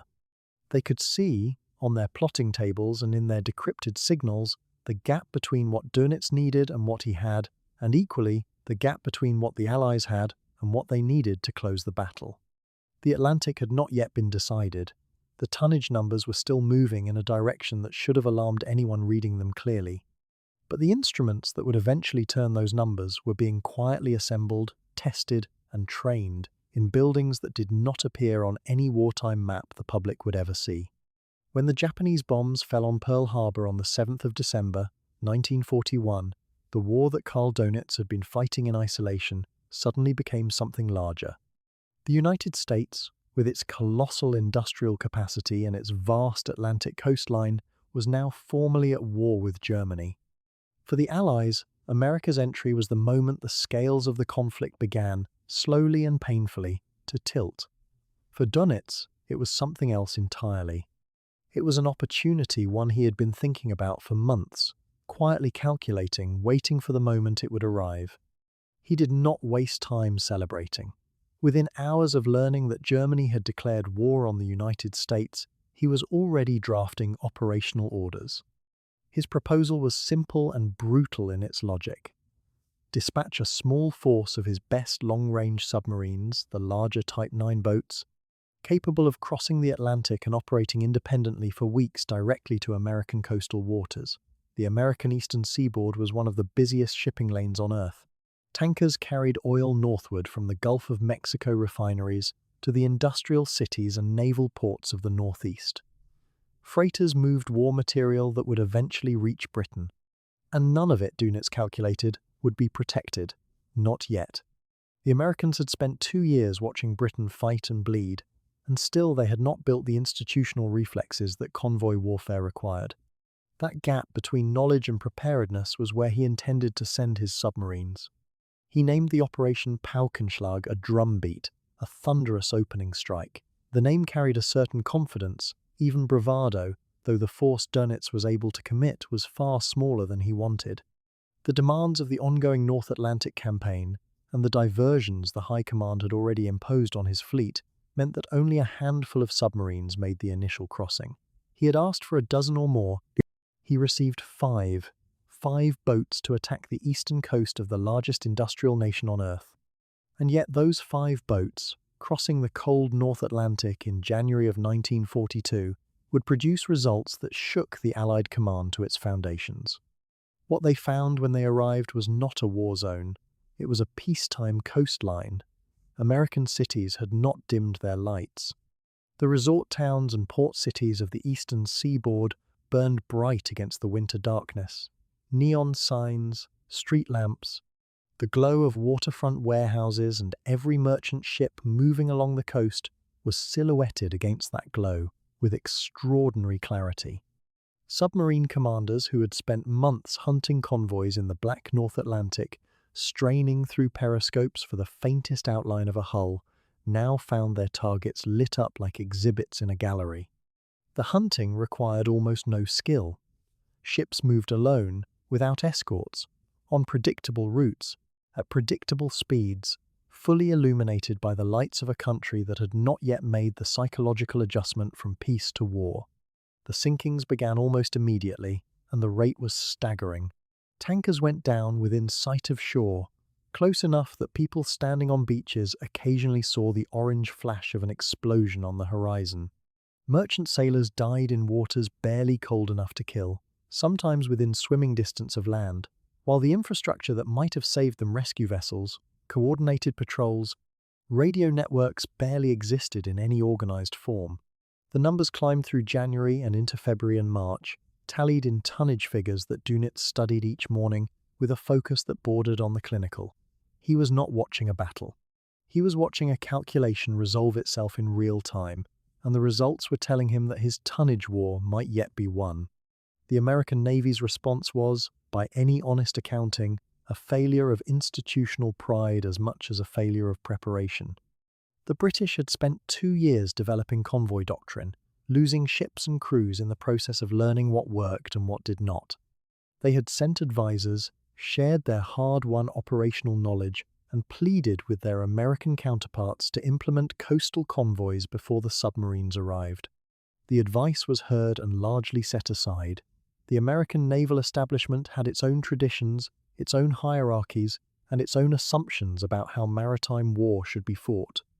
Some senior officers believed that convoys, by concentrating ships together, simply created larger targets. Others argued that without sufficient escort vessels, a convoy was worse than ships sailing independently. Both arguments had surface logic and deeper flaws, and both had already been tested and refuted in the North Atlantic at enormous cost. The escort vessel shortage was real, but it was not the whole story. Britain had fought for years with convoy systems built around pitifully thin escort screens, and the results, for all their grief and loss, were dramatically better than sailing ships alone. Dönitz himself understood this.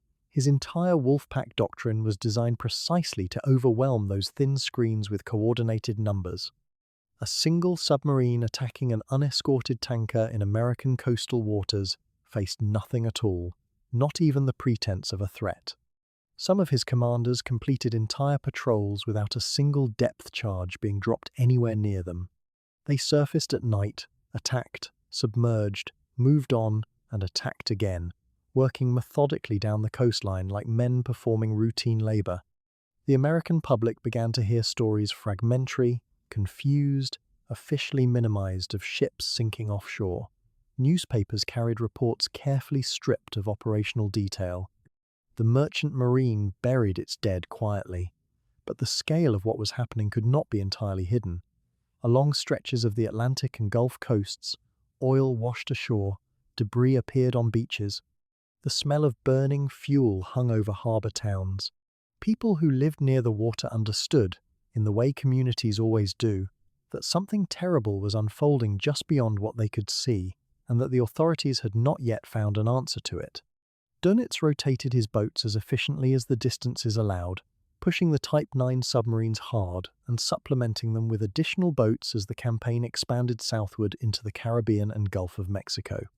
The geography opened up in ways that multiplied the problem for American planners. The oil infrastructure of the Caribbean, the refineries and tanker routes that fed the fuel supply for an industrialized war, was now within reach, and Dönitz understood its strategic weight. A damaged or disrupted oil supply chain did not just slow shipping, it slowed everything. Armies moved on fuel, aircraft flew on fuel. The factories building the weapons that would eventually defeat Germany ran on fuel. If his submarines could strangle that flow at its source, the consequences would ripple outward through the entire Allied war effort in ways that no single battle could replicate. By the spring of 1942, the campaign had become the defining crisis of the Atlantic War, arguably more dangerous in its immediate arithmetic than the Wolfpack battles raging further north. The tonnage being lost in American waters, and the Caribbean was running at rates that the Allied shipping pool could not sustain indefinitely. Britain was already stretched. The American shipbuilding program that would eventually transform the calculus of the war, the famous Liberty ships rolling out of yards in extraordinary numbers, was still ramping up, its full output still months away. For a brief, genuinely alarming window, the losses outpaced the new construction entering service, and the gap between the two lines on the chart was measurable and moving in the wrong direction. The measures that finally curtailed the slaughter were not, in the end, dramatic. They were the same measures Britain had been urging since before the shooting started. Coastal blackouts, ordered and enforced, removed the silhouetting effect that had made the early months so catastrophic. A coastal convoy system, implemented incrementally through the spring and into the summer, reduced the exposure of individual ships. Escort vessels were scraped together from wherever they could be found, small craft, Coast Guard cutters, anything that could carry a depth charge and maintain radio contact. Air patrols were extended and systematized. None of this happened quickly enough to prevent enormous loss, but each measure reduced the margin by which the submarines could operate freely, and the cumulative effect was to gradually push the killing back out toward the deeper water, where at least the odds were more even. Dönitz, watching his operational returns shift through the summer, drew the appropriate conclusions. The American coastal waters that had produced such abundance for 6 months were closing down. The gift had been extraordinary while it lasted. He would later write about the period with a kind of restrained astonishment at what so few boats had achieved in so short a time. But it was over. The Americans had learned, as the British had learned before them, that there was no substitute for organized convoy protection, no matter how painful or logistically complicated the lesson had been to absorb. The submarines would have to go back to hunting in open water, back to the mid-Atlantic, back to the grinding attritional warfare of the convoy routes, where the escorts were waiting and the aircraft were getting better and the intelligence war was sharpening toward its next decisive turn. The drumbeat had been thunderous while it echoed. Now the ocean swallowed the sound and the harder work began again. There is a kind of warfare that takes place entirely on paper, in columns of figures and projected curves, and yet kills just as surely as any weapon forged in steel. By the opening months of 1942, Karl Dönitz had reduced the Battle of the Atlantic to precisely this kind of arithmetic. He was not, at his core, a man who thought in terms of heroism or honor in the way the popular imagination tends to demand of its wartime commanders. He thought in tonnage. He thought in monthly totals, in exchange rates, in the cold and indifferent logic of industrial attrition. And in 1942, the numbers told a story that made the leadership in London and Washington genuinely afraid. The central calculation was brutal in its simplicity. Britain was an island. Everything she needed to wage war: oil from the Americas, food from the Dominions, raw materials from every corner of the globe arrived by sea. If Germany could destroy that incoming cargo faster than Allied shipyards could replace the hulls carrying it, then Britain would not need to be invaded. She would slowly suffocate, her war machines starved of the fuel and metal it needed, her population pressed toward the edge of what they could endure. Dönitz had been refining this calculation for years, but 1942 was the first year he had the boats and the operational reach to test it at something approaching the scale the theory required. The geography of that test was defined by a gap, stretching across the central North Atlantic, roughly centered between the outer range of aircraft operating from Iceland to the north and Newfoundland and the British Isles to the east and west, lay a corridor of open ocean where land-based air cover simply could not reach. A convoy crossing this zone was on its own, no patrol aircraft to force a shadowing submarine down, no air escort to drive off a wolf pack forming in the darkness. Dönitz's crews gave this zone no particular name in their operational orders. The Allied sailors who crossed it, watching the sky and finding it perpetually empty of friendly aircraft, came to know it differently. They called it the Black Pit.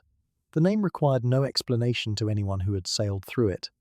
Into this gap, Dönitz pushed his expanding force with a systematic determination that his earlier resource constraints had never allowed. The number of operational submarines available to him had grown considerably since the desperate early months of the war, when he had sent boats to sea knowing they were not enough. By mid-1942, The construction programs he had fought for were beginning to yield results, and new crews trained under conditions that, while rushed by the standards he would have preferred, were at least grounded in the hard-won tactical doctrine of the wolf pack. He deployed them in coordinated patrol lines stretched across the convoy routes, each boat stationed to maximize the probability of a sighting, ready to report and wait for the pack to assemble rather than attack alone. The numbers that came back to his headquarters were, from his perspective, extraordinary.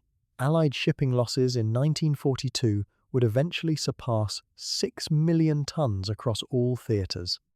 No single month in the preceding years had reached anything close to the sustained rate that 1942 produced across its length. The exchange rate Allied tonnage sunk against German submarines lost was running heavily in Dönitz's favor. He was, by any honest reading of the data, winning. The threshold he had calculated, the minimum monthly sinkings required to prevent Allied shipbuilding from catching up with losses, was within reach. There were months in 1942 when it was not merely within reach, but exceeded. The margin between a war Dönitz might win and a war the Allies would survive was at certain points in that terrible year extraordinarily thin. To understand what those numbers meant in physical terms, you have to hold two realities in mind simultaneously. On one side, columns of figures in operational ledgers, projected supply curves, the abstract machinery of strategic planning. On the other, ships on fire in cold water, cargoes of aviation fuel and grain and machine parts sliding toward the floor of the Atlantic, men in lifeboats in the dark.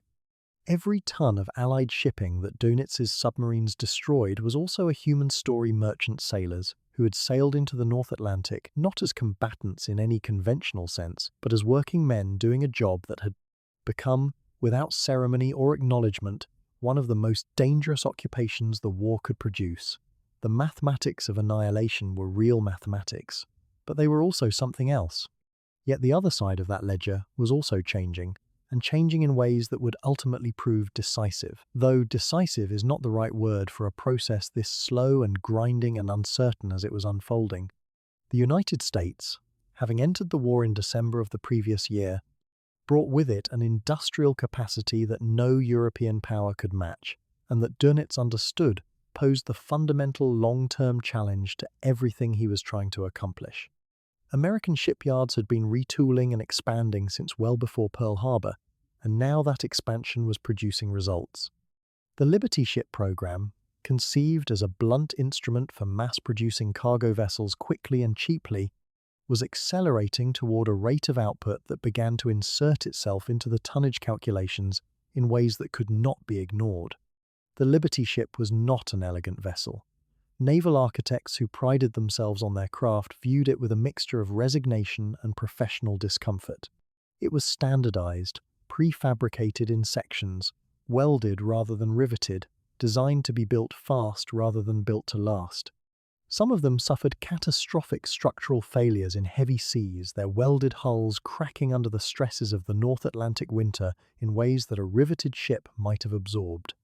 But the program's architects understood that elegance was not what the war required. What the war required was volume. And volume was precisely what the program began to deliver as 1942 progressed, shipyard by shipyard, hull by hull, in quantities that no manual of naval strategy written before the war had ever quite anticipated. Dönitz was aware of the shipbuilding figures. German naval intelligence tracked them, and what the figures showed was a race not a comfortable Allied lead, but a genuine race, with the outcome uncertain enough to matter. If his submarines could maintain and even increase their sinkings through the remaining months of 1942 and into the early part of 1943, the mathematics might still resolve in his favor before American production fully hit its stride.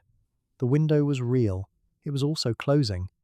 And Dönitz, who understood numbers as well as any man in that war, could read the direction of travel even as he continued to push his boats into the Black Pit with everything he had. The convoys themselves were the contested ground where all of this abstraction became concrete. A convoy might consist of dozens of ships spread across several miles of ocean, shepherded by a handful of escorts whose technology and training were still catching up to the threat arrayed against them. When a wolf pack found such a convoy in the Black Pit, When the first sighting report went out and the boats began to converge from across the patrol line in the darkness, the outcome was often catastrophic by any measure that was not purely clinical. Escorts raced toward the sound of explosions and the glow of burning oil. Radio operators sent distress signals that might go unanswered for days. Survivors clung to whatever the sea would support, and all of this, from Dönitz's operational headquarters, registered as a number on a chart. What made 1942 so genuinely terrifying for Allied planners was not simply the raw volume of losses, it was the absence of a clear solution. The technological and tactical responses that would eventually tip the balance, the centimetric radar, the very long-range aircraft, the trained support groups, the intelligence breakthroughs were all in development, all being pursued with urgent energy, but none was yet available at the scale required. The men running the Allied anti-submarine effort knew what they needed. They could describe it precisely. They simply did not yet have it in sufficient quantity to change the mathematics in any fundamental way. And while they worked, the submarines continued to find the gap, continued to find the convoys sailing through it, and continued to convert them into tonnage figures in Dönitz's ledger. By the closing months of 1942, something had shifted in the texture of the strategic argument, though it would not fully reveal itself until the following spring. American production was accelerating faster than even the most optimistic Allied projections had initially suggested. The Liberty program's output was climbing month by month. New escort vessels were completing. New aircraft were entering service. The intelligence picture, temporarily blinded by the German naval enigma changes earlier in the year, was beginning, painfully, to reassemble itself. None of this made the immediate present less dangerous, and none of it offered easy comfort to the men sailing the convoys or to the planners watching the tonnage curves. But the numbers were beginning, at their edges, to shift. The mathematics of annihilation that Dönitz had constructed with such cold precision were approaching the moment when the Allied response would at last be capable of forcing a different answer from the equation. That moment had not yet arrived, but the distance between the world as it was and the world as it would need to become was, for the first time in the long and terrible history of the Atlantic War, measurable. There is a war inside the war. It has no beaches, no trenches, no visible front line. It is fought in blacked-out rooms by men and women who never fire a weapon, over machines that look, at first glance, like elaborate typewriters. And in the first weeks of February 1942, Germany wins a decisive round of it without knowing quite what it has won, and without the Allies knowing quite what they have lost. The German naval Enigma machine had never been a simple device. Even in its earlier configurations, it could produce a number of possible cipher combinations so vast that breaking it by brute arithmetic alone was simply impossible in any useful time frame. The codebreakers at Bletchley Park, a collection of mathematicians, linguists, chess champions, and lateral thinkers operating out of a Victorian estate north of London, had found their way into German naval traffic, not by smashing the system, but by finding the grain in the wood, the human habits, the procedural shortcuts, the predictable phrases that gave their mathematical methods a foothold. That foothold was fragile. It had always been fragile. And in February of 1942, the German Navy pulled it away.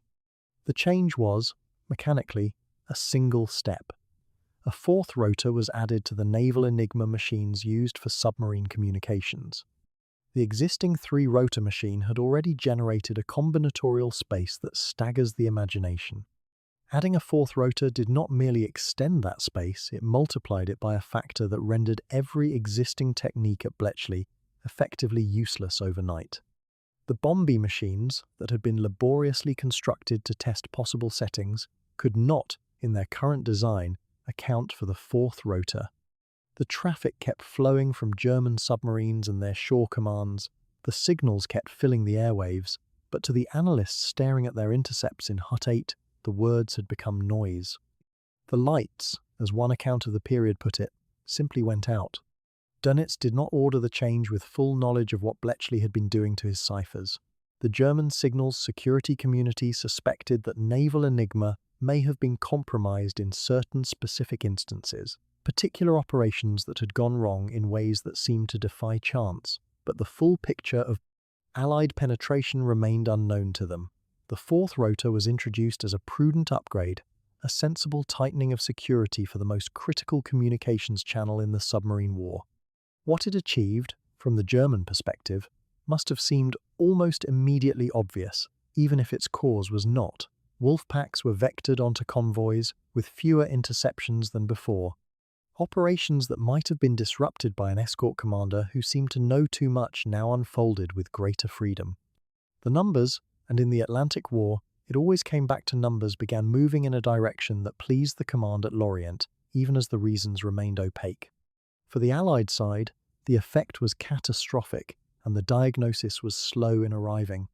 The Operational Intelligence Centre in London, which had grown to depend on readable German naval signals as a primary tool for routing convoys away from known Wolfpack positions, now operated in something close to strategic blindness.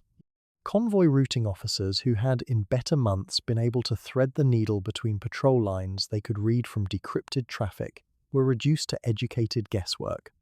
They still had other tools, direction-finding bearings, citing reports from aircraft and escorts, the logical analysis of where Dönitz's boats were likely to be based on their last known positions and their fuel states. But these were blunt instruments compared to what they had lost. And in the mid-Atlantic, blunt instruments cost lives. The hunt for four-rotor Enigma materials became, in the months that followed, one of the most urgent intelligence priorities in the entire Allied war effort. The logic was straightforward. The machines themselves were theoretically obtainable from any captured German naval vessel or submarine. Equally critical were the associated key documents, the settings, sheets, and code books, without which even a captured machine revealed little. Such materials were routinely weighted with lead, so that captured crew could throw them overboard or into the sea before an enemy boarding party arrived. The Germans were well aware that their cipher materials were a prize, and their standing orders to destroy them before capture were obeyed with sufficient regularity that every successful capture was a matter of timing, courage, and fortune in roughly equal measure. Some captures had already occurred in earlier years, materials pulled from weather ships, from a briefly boarded submarine, from other naval vessels in circumstances that ranged from deliberate ambush to pure accident.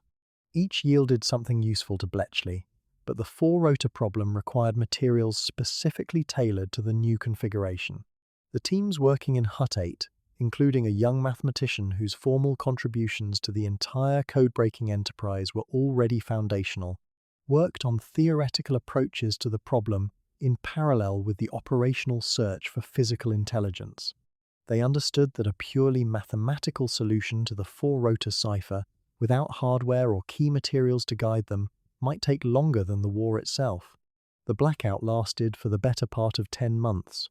During that stretch, the tonnage figures in the Atlantic moved in directions that Dönitz had been pursuing since the late 1930s.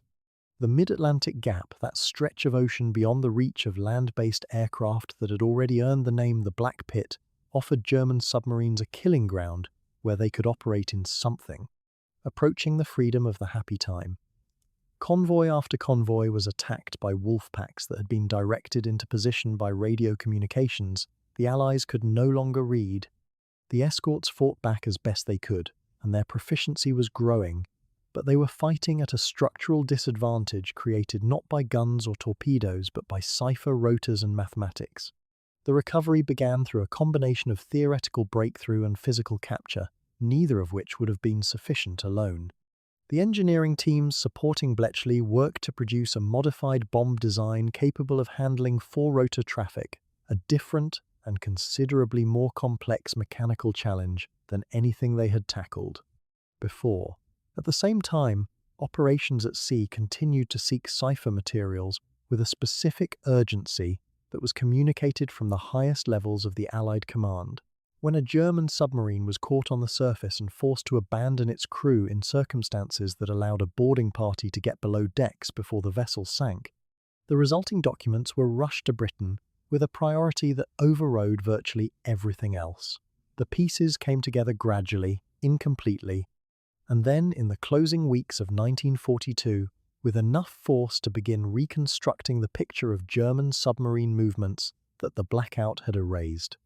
The irony that runs through this entire period is that both sides were reading, or attempting to read, the other's signals throughout the Atlantic War, and neither side was ever fully certain how much the other knew. German naval intelligence had its own successes against Allied ciphers.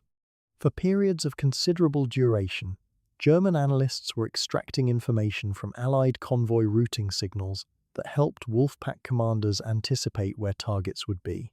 The cryptographic war was not a contest between a seeing side and a blind one. It was a contest between two partially sighted adversaries, each believing they had a better grasp of the situation than they did, each periodically correct, each periodically catastrophically wrong. The intelligence picture on both sides was always a mosaic with missing tiles, and the missing tiles had a habit of appearing in the worst possible places. What the restoration of four-rotor Enigma intelligence gave the Allies, when it came, was not immediate victory. The machinery of the convoy system, the escort groups, the aircraft patrols, all of these had been developing throughout the blackout months, accumulating experience and improving technique, regardless of what Bletchley could or could not provide. But readable naval signals gave the routing officers back their most powerful tool, the ability to see where the wolf packs were assembling and to steer convoys around the ambush. A convoy that never encounters a wolf pack does not lose ships. The U-boats burn their fuel, exhaust their crews, and return to port with empty torpedo tubes. In the tonnage war that Dönitz had framed as his core strategy, that outcome, the missed convoy, the failed interception, was a form of defeat even when no depth charge was ever dropped. The 10 months of the blackout left marks on the Atlantic War that did not disappear when the codebreakers regained their sight. The ships sunk during those months were not recoverable. The crews lost in those mid-Atlantic nights were gone. The margin that Dönitz had been chasing, the point at which Allied losses permanently exceeded Allied production, had come closer during the blackout than at almost any other period of the war. How close remained a matter of calculation and argument, but the direction of travel had been unmistakable. And when the light returned to Hut 8, it illuminated an ocean that was, in measurable and specific ways, more dangerous for Allied sailors than it had been before February of 1942. The invisible war had cost real lives. It would continue to cost them. But now, at least, one side could see again. For 3.5 years, the North Atlantic had been a place of probabilities. Convoys sailed, wolf packs gathered, and the outcome of each engagement was never entirely certain. Escorts were sometimes too few, aircraft sometimes arrived too late, and submarines sometimes slipped away into the deep cold before the depth charges found them. Both sides had absorbed punishment and kept fighting, kept adapting, kept believing that the next month might tip the balance in their favor. But in the spring of 1943, something fundamental shifted beneath the surface of all that uncertainty. The month of May would not be an ordinary month of losses and adjustments. It would be something closer to a verdict. Dönitz entered that month with a confidence that the numbers seemed to justify. His operational strength had grown substantially over the preceding year, and the Wolfpack system had been refined through hundreds of convoy engagements. He had more submarines at sea in the North Atlantic than at any previous point in the war, organized into large patrol lines designed to sweep broad stretches of ocean and funnel convoys into killing zones. His commanders were experienced, his tactical doctrine had evolved through hard-won experience. The arithmetic, as he had always framed it, still seemed to favor the submarines, or so the picture appeared from headquarters in Berlin. What he could not see, because it had been carefully concealed from him, was how dramatically the picture had changed on the other side of the ledger. The Allies had spent the winter of 1942 and the opening months of 1943 quietly assembling a combination of capabilities that would, when deployed together, fundamentally alter the terms of the battle. Centimetric radar was the keystone of this transformation. Earlier radar sets had operated on wavelengths long enough that German scientists had been able to design warning receivers that could detect when a U-boat was being scanned, giving crews enough time to dive before an aircraft arrived. The new centimetric sets, fitted to escort vessels and long-range patrol aircraft, operated on a wavelength so short that existing German warning equipment was entirely blind to them. A submarine running on the surface at night, believing it was invisible, would have no warning at all before an aircraft was overhead. The technological advantage Dönitz had long assumed belonged to his submarines had been quietly transferred to the hunters. Paired with this invisible revolution in electronics was the closing of the Black Pit. That mid-Atlantic gap beyond the reach of land-based air cover had been the Wolfpack's most reliable sanctuary for years. Convoys entering it lost their air umbrella and became vulnerable to sustained multi-day attacks. Very long-range Liberator aircraft, fitted with extra fuel tanks, had the range to bridge that gap and provide continuous air coverage along the entire convoy route. They arrived in meaningful numbers just as the spring convoy battles were beginning. For the first time in the Atlantic War, a surface submarine anywhere along the North Atlantic route risked encountering an aircraft. The freedom of the surface, which U-boats had depended on for recharging batteries, communicating with headquarters, and maneuvering into attack positions, was about to become a liability rather than an asset. The third element was perhaps the most operationally sophisticated. The Royal Navy had established dedicated support groups, self-contained escort formations whose purpose was not to protect a specific convoy, but to hunt submarines offensively wherever the intelligence indicated they were gathering. These groups were composed of highly experienced crews who had trained specifically for sustained anti-submarine prosecution. They were not tied to a convoy's fixed course and speed. They could pursue a contact for hours or even days without abandoning their charges. When a Wolfpack assembled on a convoy, it would now find not only the close escort, but a roving hunter-killer force descending on its position from outside the convoy's immediate screen. The geometry of the Wolfpack attack, which had been designed around the assumption of a thin escort line, suddenly became a trap closing on both sides. The convoy battles of the first 2 weeks of May brought all of these elements into contact with Dönitz's assembled Wolfpacks. The results were immediate and startling. Submarines that surfaced to report convoy positions were detected by centimetric radar before they had completed their transmissions. Aircraft appeared from directions and at times that made no sense given what the crews believed about Allied air coverage. Escort ships prosecuted submerged contacts with a persistence and accuracy that had not been present in earlier battles, holding submarines down for extended periods, denying them the ability to maneuver, draining their batteries and the patience of their crews. The coordination between aircraft and surface escorts had reached a level of integration that made escape from a contact extremely difficult. Within a fortnight, the scale of the losses had become undeniable. The human reality inside those stricken submarines was one of increasing desperation. A boat held down by a determined escort could not surface to recharge, could not communicate with headquarters, could not know whether it was being prosecuted by one ship or 6. Air would grow thin, batteries would weaken, depth charges would continue arriving with a regularity that spoke of plotted positions rather than lucky guesses. Some crews managed to disengage, slipping away under layers of cold water when an escort was called back to its convoy. Others did not. The wreckage of each destroyed submarine represented not only a lost weapon but a crew of roughly 50 men, trained over years, irreplaceable in the time frame the war demanded. Dönitz tracked the returns daily, and the column of boats that had failed to report in was growing faster than anything he had seen since the opening years of the campaign. By the middle of the month, a specific convoy battle had crystallized the scale of the disaster with brutal clarity. A large Wolfpack assembled with the express purpose of demonstrating that numbers could overwhelm any escort screen encountered a westbound convoy protected by a close escort and a support group operating in coordination.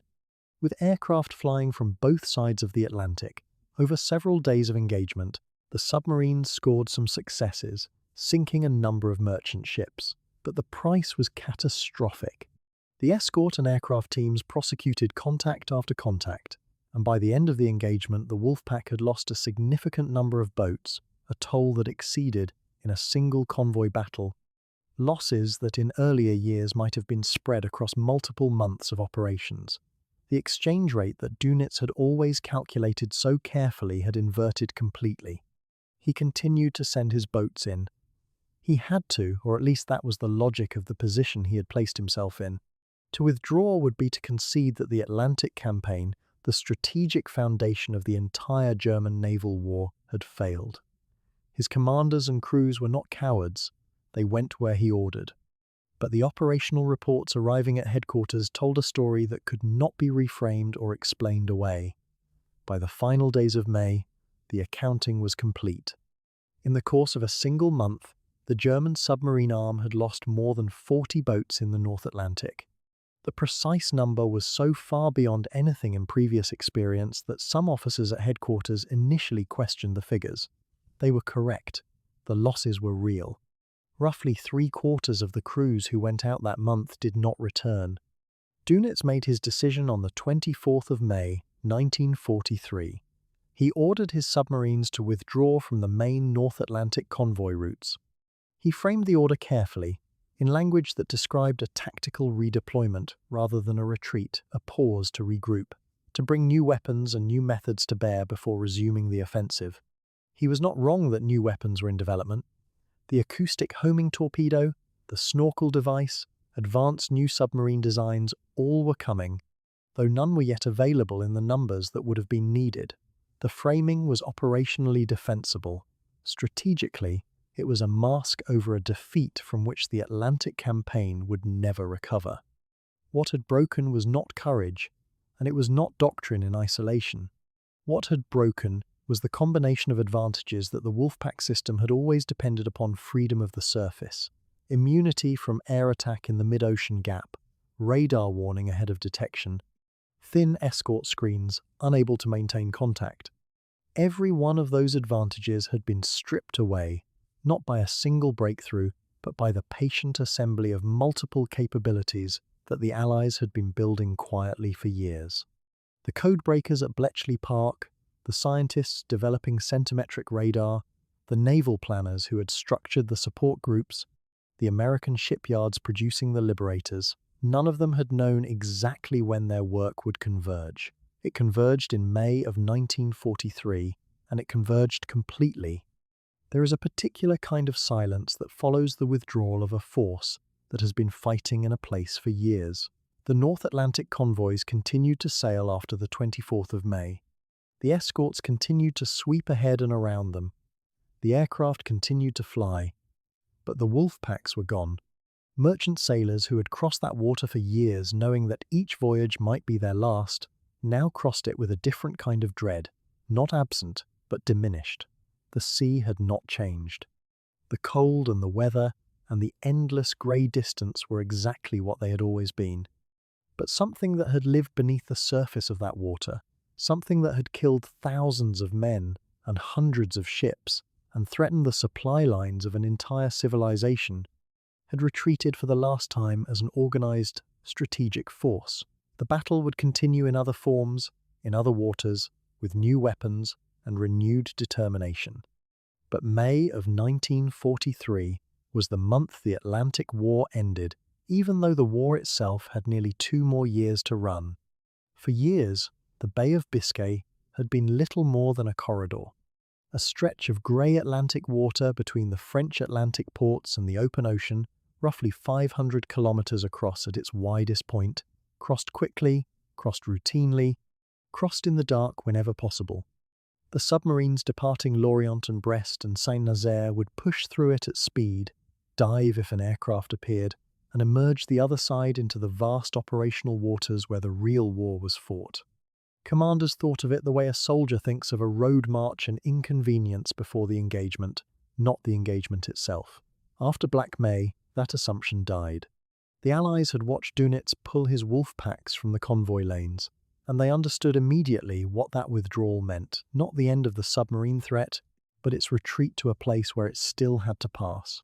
The Bay of Biscay stopped being a corridor and became a killing ground. The tools that made this possible had been assembled piecemeal over the preceding 2 years, each one developed in response to a specific problem, and each one arriving at precisely the moment the Bay campaign needed it. The centimetric radar that had blinded the wolf packs in May was portable enough to be carried by maritime patrol aircraft, and it operated on wavelengths so short that the radar warning receivers fitted to German submarines could not detect its emissions.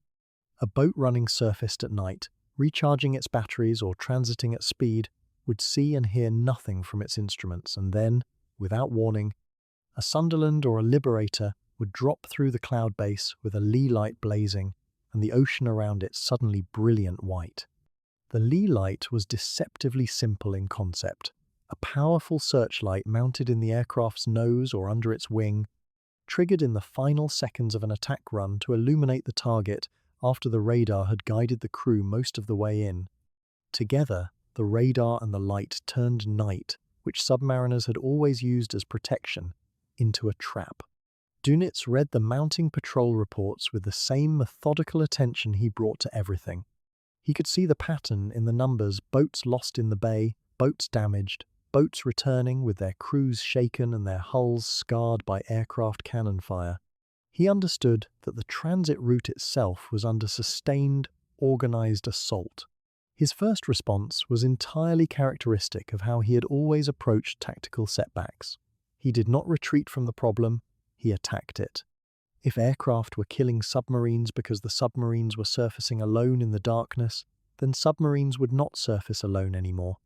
He ordered his commanders to transit the bay in groups, staying on the surface in daylight, when lookouts could spot aircraft at longer range, and concentrating enough anti-aircraft weaponry in a small area of ocean that any attacking plane would face a serious volume of defensive fire. The logic was straightforward.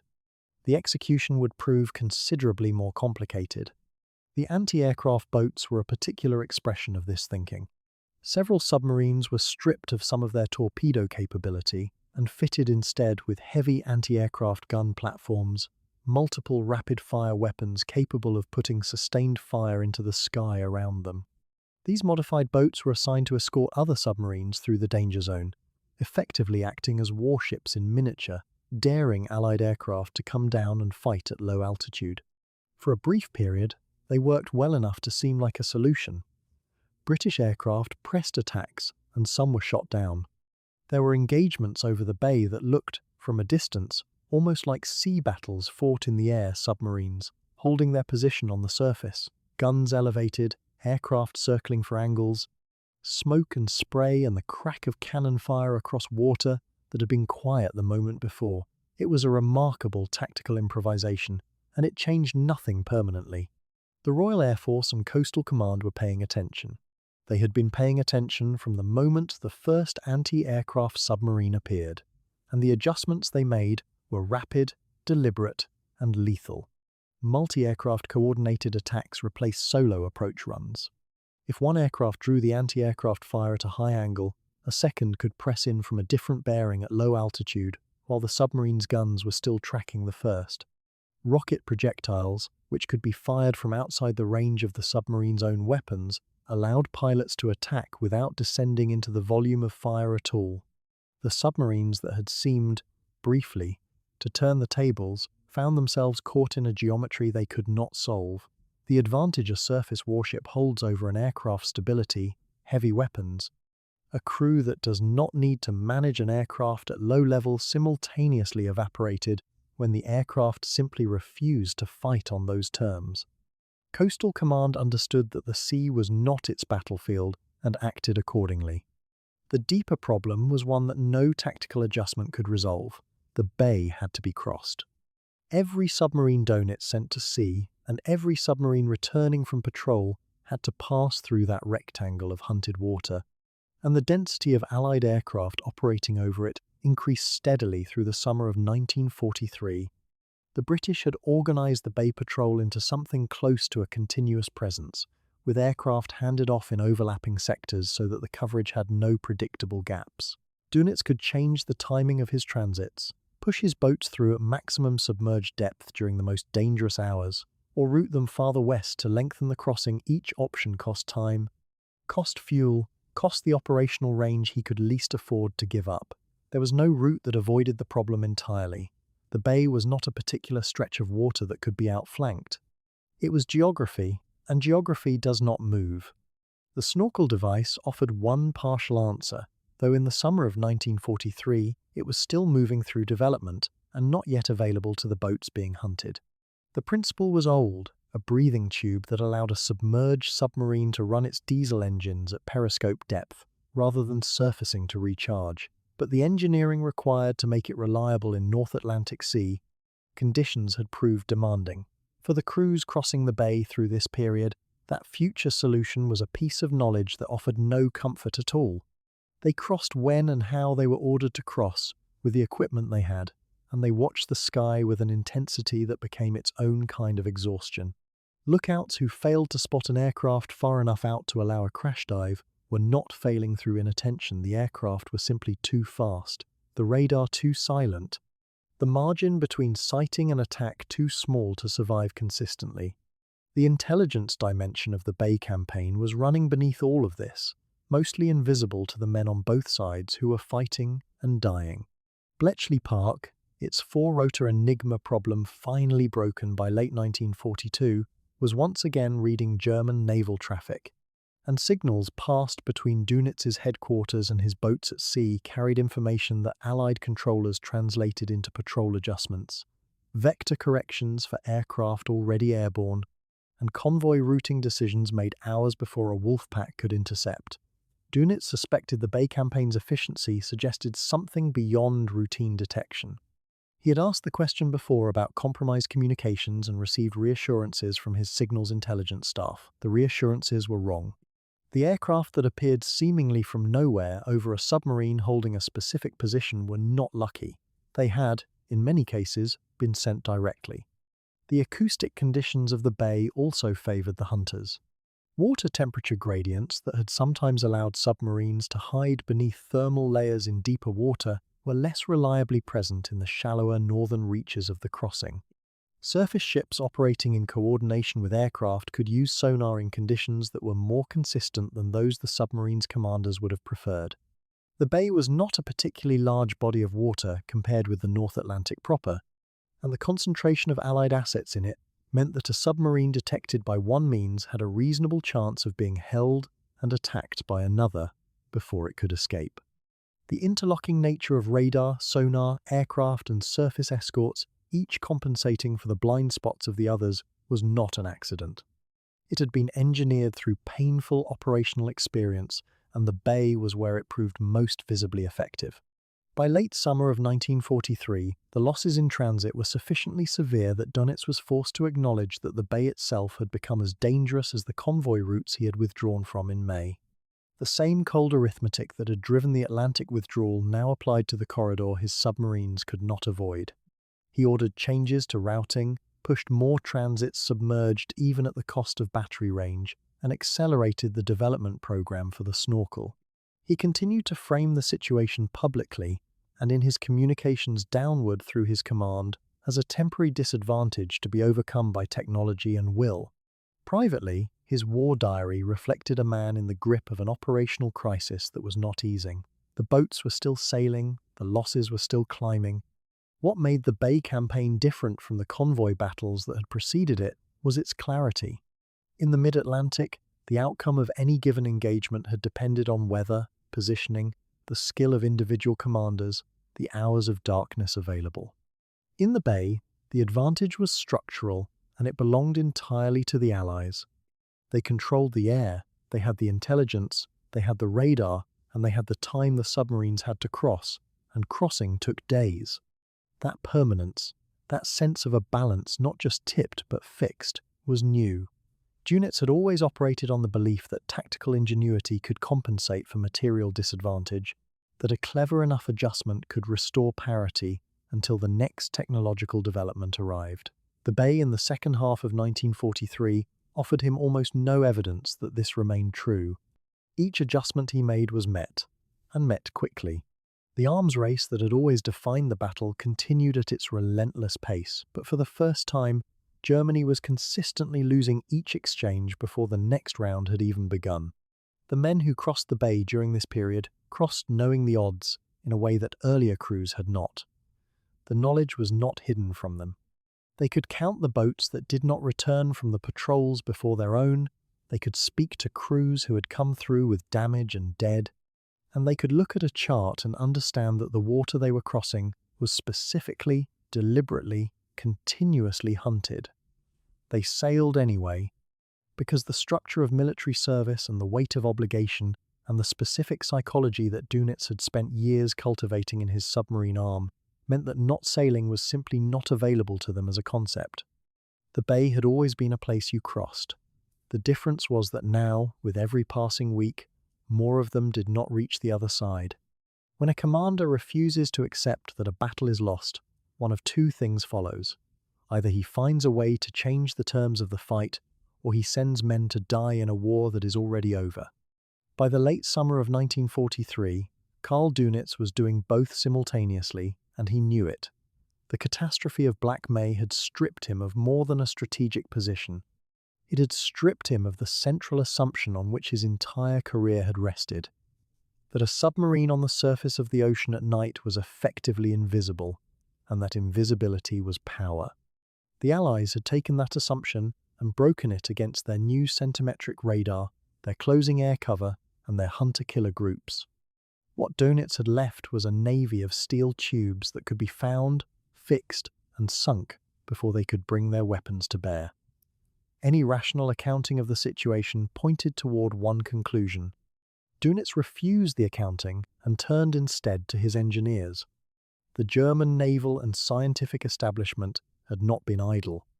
Several programs that had run quietly in the background of the tonnage war now became matters of urgent priority, pulled forward from experimental schedules and driven hard toward operational deployment.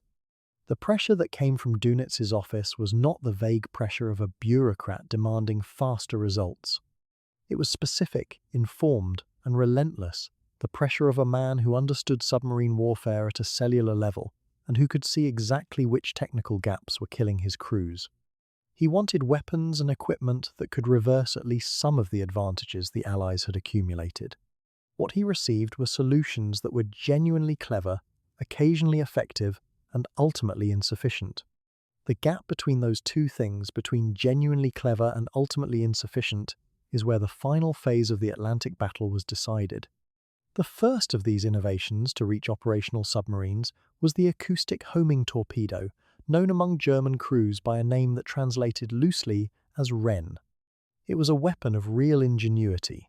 Rather than requiring a precise aimed shot along a calculated track, it homed in on the sound of a target vessel's propellers, steering itself through the water toward the noise of an approaching escort ship.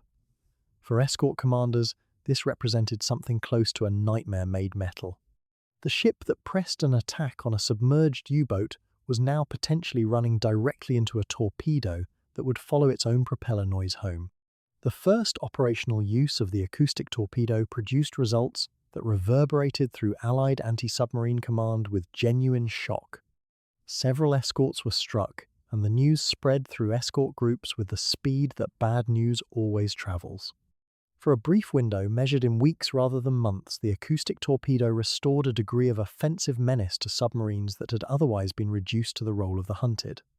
Dönitz's crews felt it too. Reports from returning commanders described the psychological lift of possessing a weapon the escorts had not yet learned to answer. The Allies answered it anyway, and they answered it faster than Dönitz had hoped. The countermeasure was almost comically simple in its concept, though it required a certain cold nerve to deploy.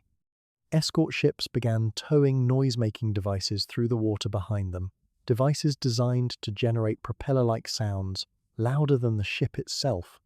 The acoustic torpedo, built to follow the loudest noise, followed the decoy instead and detonated harmlessly in the wake. The countermeasure was in widespread use within months of the acoustic torpedo's battlefield debut.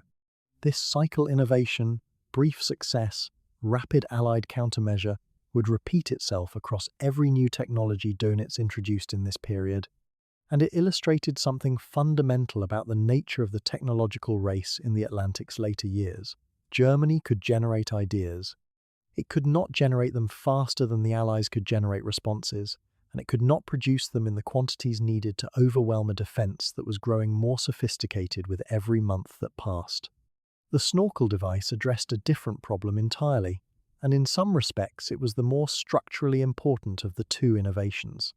A submarine's greatest vulnerability in the new Atlantic was the requirement to surface and run on its diesel engines to recharge batteries. Surface meant radar detection, and radar detection meant aircraft or escorts were inbound within minutes. The snorkel, a retractable breathing tube, adapted from a pre-war Dutch naval design, allowed a submarine to draw fresh air and exhaust engine gases while running submerged at periscope depth. In principle, it meant a submarine could cross the Atlantic without ever exposing itself to radar contact with an aircraft. This was not a minor tactical adjustment. It was a fundamental attempt to restore the submarine's most essential quality, the ability to hide. Dönitz understood this clearly, and he pushed for snorkel-equipped boats with the same urgency he brought to every other program. The production lines were not waiting for him. Rolling snorkels out to the existing fleet in sufficient numbers took time that the strategic situation was not prepared to grant. When equipped boats did reach the operational areas, the device proved genuinely useful and genuinely frustrating in roughly equal measure. Running on a snorkel in any kind of sea state was a miserable experience for a crew already living in conditions that defied comfortable description. The tube could ship water, causing automatic valves to slam shut, and leaving the diesel engines briefly breathing the interior air of the pressure hull, a sharp, lung-burning experience for every man aboard. At speed, the snorkel left a detectable wake and a small radar signature that Allied crews, growing more practiced every month, were learning to identify. The device reduced vulnerability substantially without eliminating it. It bought time and extended operational reach into coastal waters where the open Atlantic had become unsurvivable. It did not turn the tide. Nothing available in this period was capable of turning a tide that had already committed itself to running in the other direction. Alongside the acoustic torpedo and the snorkel, Dönitz was pressing hard for improvements to the radar warning receivers carried by his boats. The earlier warning systems had been rendered catastrophically obsolete by the Allied shift to centimetric radar. They simply could not detect the frequencies the new equipment used. Improved receivers were developed and fitted, but here again the pattern asserted itself. By the time a new receiver was designed, tested, produced in sufficient numbers, and distributed to boats at sea, Allied radar technology had moved again. The intelligence agencies on both sides were working hard to understand what the other was operating, and the Germans were consistently starting from behind in a race that favored the side with greater industrial and scientific resources. Each new receiver gave submarine crews a slightly better chance of detecting an aircraft before it was directly overhead, and each improvement was met with a modification on the Allied side that partially negated it. The war beneath the surface had become a war of laboratories and production lines, and in that war, Germany was outweighed. Then there were the new submarine designs, the boats that represented Dönitz's most ambitious hope for a reversal. The Type 21 and the smaller Type 23 were not incremental improvements on existing hulls. They were genuinely different machines built around a different strategic premise, that a submarine should spend its entire operational life submerged, surfacing for nothing, outrunning surface escorts underwater rather than evading aircraft on the surface. The Type 21 in particular was designed around a battery capacity that dwarfed anything previously fitted to a German submarine, allowing sustained high underwater speeds that no convoy escort could match. On paper, the Type 21 was the weapon that Dönitz had needed since 1942, a boat that rendered much of the Allied anti-submarine apparatus irrelevant because it simply could not be caught by the means. Designed to catch its predecessors, Dönitz had fought for these designs, argued for them, and when approval came, he pressed for production at a pace the German industrial base was increasingly ill-equipped to sustain. The production of the advanced boats collided head-on with the reality of Germany's strategic situation in 1943 and 1944. Allied bombing campaigns were targeting the shipyards and the component factories with growing precision and growing frequency. Skilled workers were increasingly scarce. Raw materials that had once moved freely through a continent under German control were now contested at every supply node. An ambitious program of prefabricated modular construction sections of the hull built in dispersed inland factories and assembled at the coast, was intended to solve the bottleneck problem and had, in fact, solved it in theory. In practice, coordination across a partially destroyed transport and industrial network produced delays at every stage. Sections arrived out of sequence, fitting out periods stretched.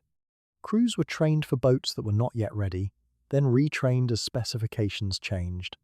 The Type 21, which could have rewritten the terms of the Atlantic War had it arrived in numbers during 1942 or even early 1943, was trickling toward operational readiness as the war in Western Europe entered its final phase. There is a particular cruelty in arriving at the right answer too late. The innovations Dönitz pursued in this period were not, for the most part, technically misconceived. The acoustic torpedo was a real weapon that caused real fear. The snorkel restored a real measure of survivability to the boats that received it. The Type 21 was, by any reasonable technical assessment, a submarine generation ahead of what the Allies had fielded against it. Had these weapons existed in 1941, or arrived in production quantities in 1942, the arithmetic of the Atlantic War might have run differently. They did not. They arrived in the period between the strategic defeat of Black May and the operational collapse that followed the loss of the French Atlantic bases, and they arrived in numbers that could inflict local damage without reversing systemic failure. Dönitz knew this. His reports and directives from this period carry the tone of a man who understands the mathematics and refuses to stop working the equation anyway. What drove him forward was not self-deception, or at least not only self-deception. It was the logic of total war as he understood it, that a naval commander's function was to impose cost on the enemy at whatever level remained possible, to tie down Allied resources that might otherwise be freed for use elsewhere, and to maintain some threat in being that forced the Allies to keep their anti-submarine apparatus fully deployed rather than redirecting those assets. By that narrow accounting, the submarine force was still performing a function even as it bled out. Dönitz presented this argument to Hitler, to the Naval High Command, and perhaps most insistently to himself. The crews who sailed in this period sailed knowing the odds had inverted. The average life expectancy of a U-boat on operational patrol in the North Atlantic had shifted from a calculation that favoured survival to one that plainly did not. They sailed anyway, some from duty, some from habit, some from a loyalty to their comrades and their commander that transcended tactical calculation. The new weapons gave them something to believe in, even as the window for those weapons to matter was quietly closing around them. Karl Dönitz had one idea: one war, one ocean. Everything else, in his calculation, was a distraction from the only campaign that could actually bring Britain to its knees. The North Atlantic was the artery. Cut it, and the patient died. That logic was clean, coherent, and supported by every tonnage figure his operations staff had ever assembled. But Dönitz did not command the German war machine. He commanded submarines within it, and the German war machine was fighting in every direction at once. The Mediterranean existed, North Africa existed. The demands of the Eastern Front, the Balkans, the Norwegian coastline, all of them existed, and all of them came with their own urgent claims on resources that Dönitz regarded as his by strategic right. The result was a grinding, years-long argument between a man with a single focused strategy and a command structure that had no coherent strategy at all. The pressure to send submarines into the Mediterranean began in earnest in the autumn of 1941. German and Italian forces in North Africa were struggling to hold their supply lines across the central Mediterranean, and Allied naval forces, submarines, surface ships, and aircraft operating out of Malta and Gibraltar were taking a serious toll on Axis convoys. Hitler's attention fixed on this problem, with the particular intensity he brought to crises he considered personally embarrassing. The solution, as far as the German High Command was concerned, was obvious. Send Dönitz's submarines south. Dönitz objected in the clearest possible terms. Every submarine he transferred to the Mediterranean was a submarine that could not sink tonnage in the Atlantic. Every ton not sunk in the Atlantic extended the war. The arithmetic was not complicated, and he laid it out in writing, formally, more than once. The High Command thanked him for his analysis and sent the submarines anyway. The passage into the Mediterranean through the Strait of Gibraltar was itself a serious operational hazard. The strait is narrow, the currents run strongly from the Atlantic into the Mediterranean, and British forces at Gibraltar were alert to every surface and subsurface movement. Some submarines made the passage successfully, others did not come back. For those that did survive the transit, the Mediterranean presented an entirely different combat environment from the North Atlantic. The sea was smaller, shallower in many areas, and more heavily patrolled. Air cover was denser. The distances between Allied bases were shorter. British and Commonwealth anti-submarine forces had learned their trade in the Atlantic and brought that experience south with them. German submarines operating in the Mediterranean achieved results. They sank Allied warships as well as merchant vessels, and at certain moments, they genuinely complicated Allied naval operations in the theatre. But the exchange rate was punishing, and the boats that were lost there were gone from the only ocean that Dönitz believed could decide the war. By the end of 1941 and into 1942, Dönitz was managing a force that was simultaneously being asked to fight in the North Atlantic, patrol Norwegian waters against Allied convoys to the Soviet Union, provide a defensive screen along the French Atlantic coast, and sustain an active campaign in the Mediterranean. Each of these demands had a logic of its own. The Arctic convoys carrying supplies to the Soviet Union were a genuine strategic concern for German high command, and Hitler's anxiety about a potential Allied landing in Norway made him pathologically unwilling to leave those waters lightly guarded. Dönitz understood the political reality, but political reality and strategic logic were not the same thing. He calculated, again in writing, again with figures, that concentrating his available boats in the North Atlantic trade routes would produce greater results than scattering them across 4 theatres. The calculation was ignored, or partially ignored, or addressed with a token reallocation that satisfied nobody. The relationship between the German Navy and the Luftwaffe was a separate, slower-burning problem that cost Dönitz almost as much as the Mediterranean diversion. Air cover over the Atlantic was not simply a nicety. It was a fundamental requirement of convoy interdiction. A submarine forced to submerge by aircraft lost its speed advantage instantly. A submarine that could operate with friendly air cover overhead was protected, positioned, and guided. Dönitz argued throughout the war for a naval air force under his own operational control, aircraft that could range across the Atlantic, spot convoys, report positions, and suppress Allied air patrols. What he received instead was a series of partial commitments from the Luftwaffe that were regularly overridden by Hermann Göring's institutional possessiveness over every aircraft bearing German markings. The Focke-Wulf 2-100 Condor long-range patrol aircraft that flew Atlantic missions in the early years of the war were never available in the numbers Dönitz needed, were never fully integrated into his operational planning, and were progressively stripped away as the demands of the Eastern Front consumed aviation resources without limit. The gap between the air-sea cooperation that British and American forces would eventually achieve and what Dönitz was ever able to field represents one of the structural asymmetries that shaped the entire campaign. In the Indian Ocean, a different kind of opportunity presented itself, and the story of how that opportunity unfolded reveals something important about the limits of Dönitz's strategic reach.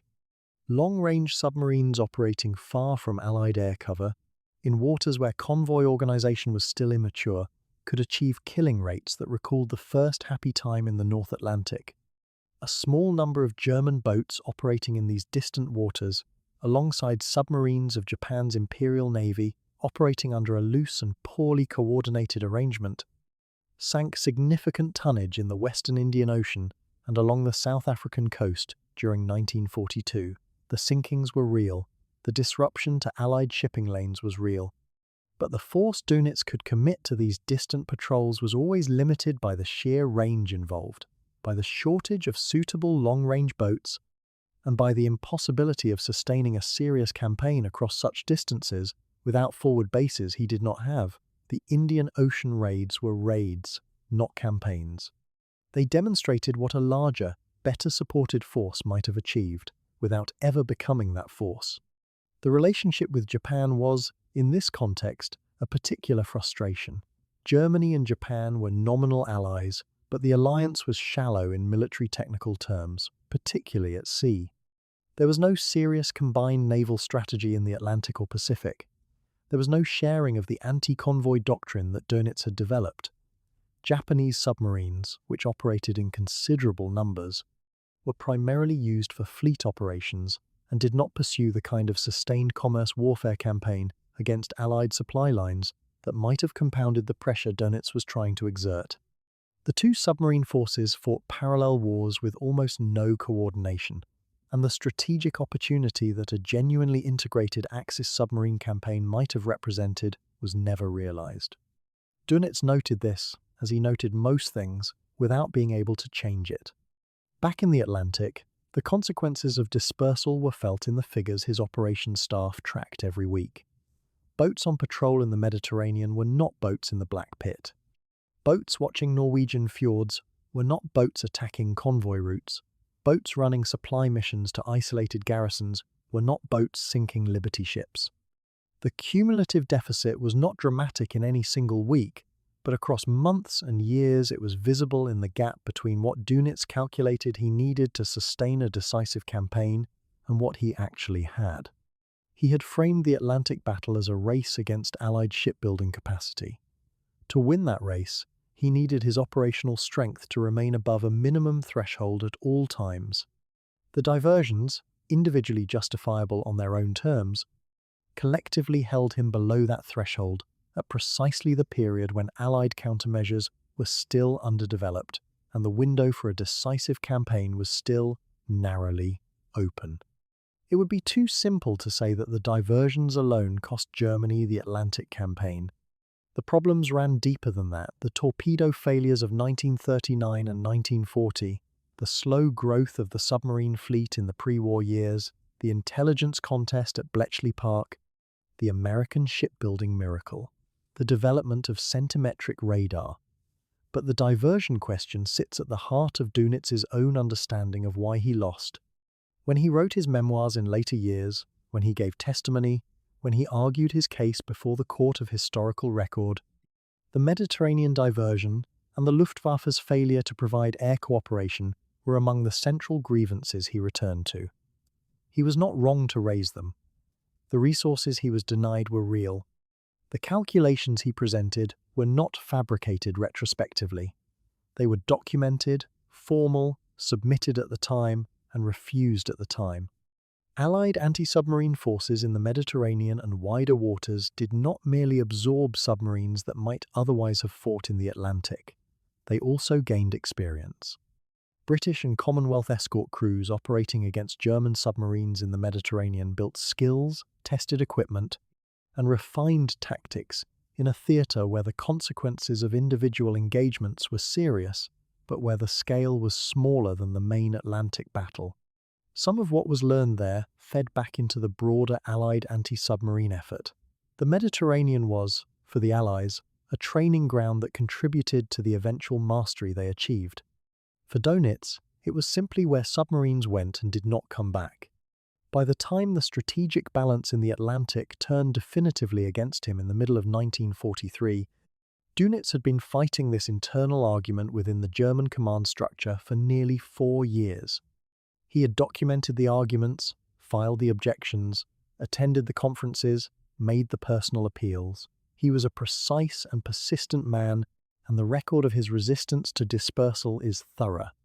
But precision and persistence, in a command environment shaped by Hitler's instincts and Göring's ambitions and the limitless hunger of the Eastern Front, were not enough.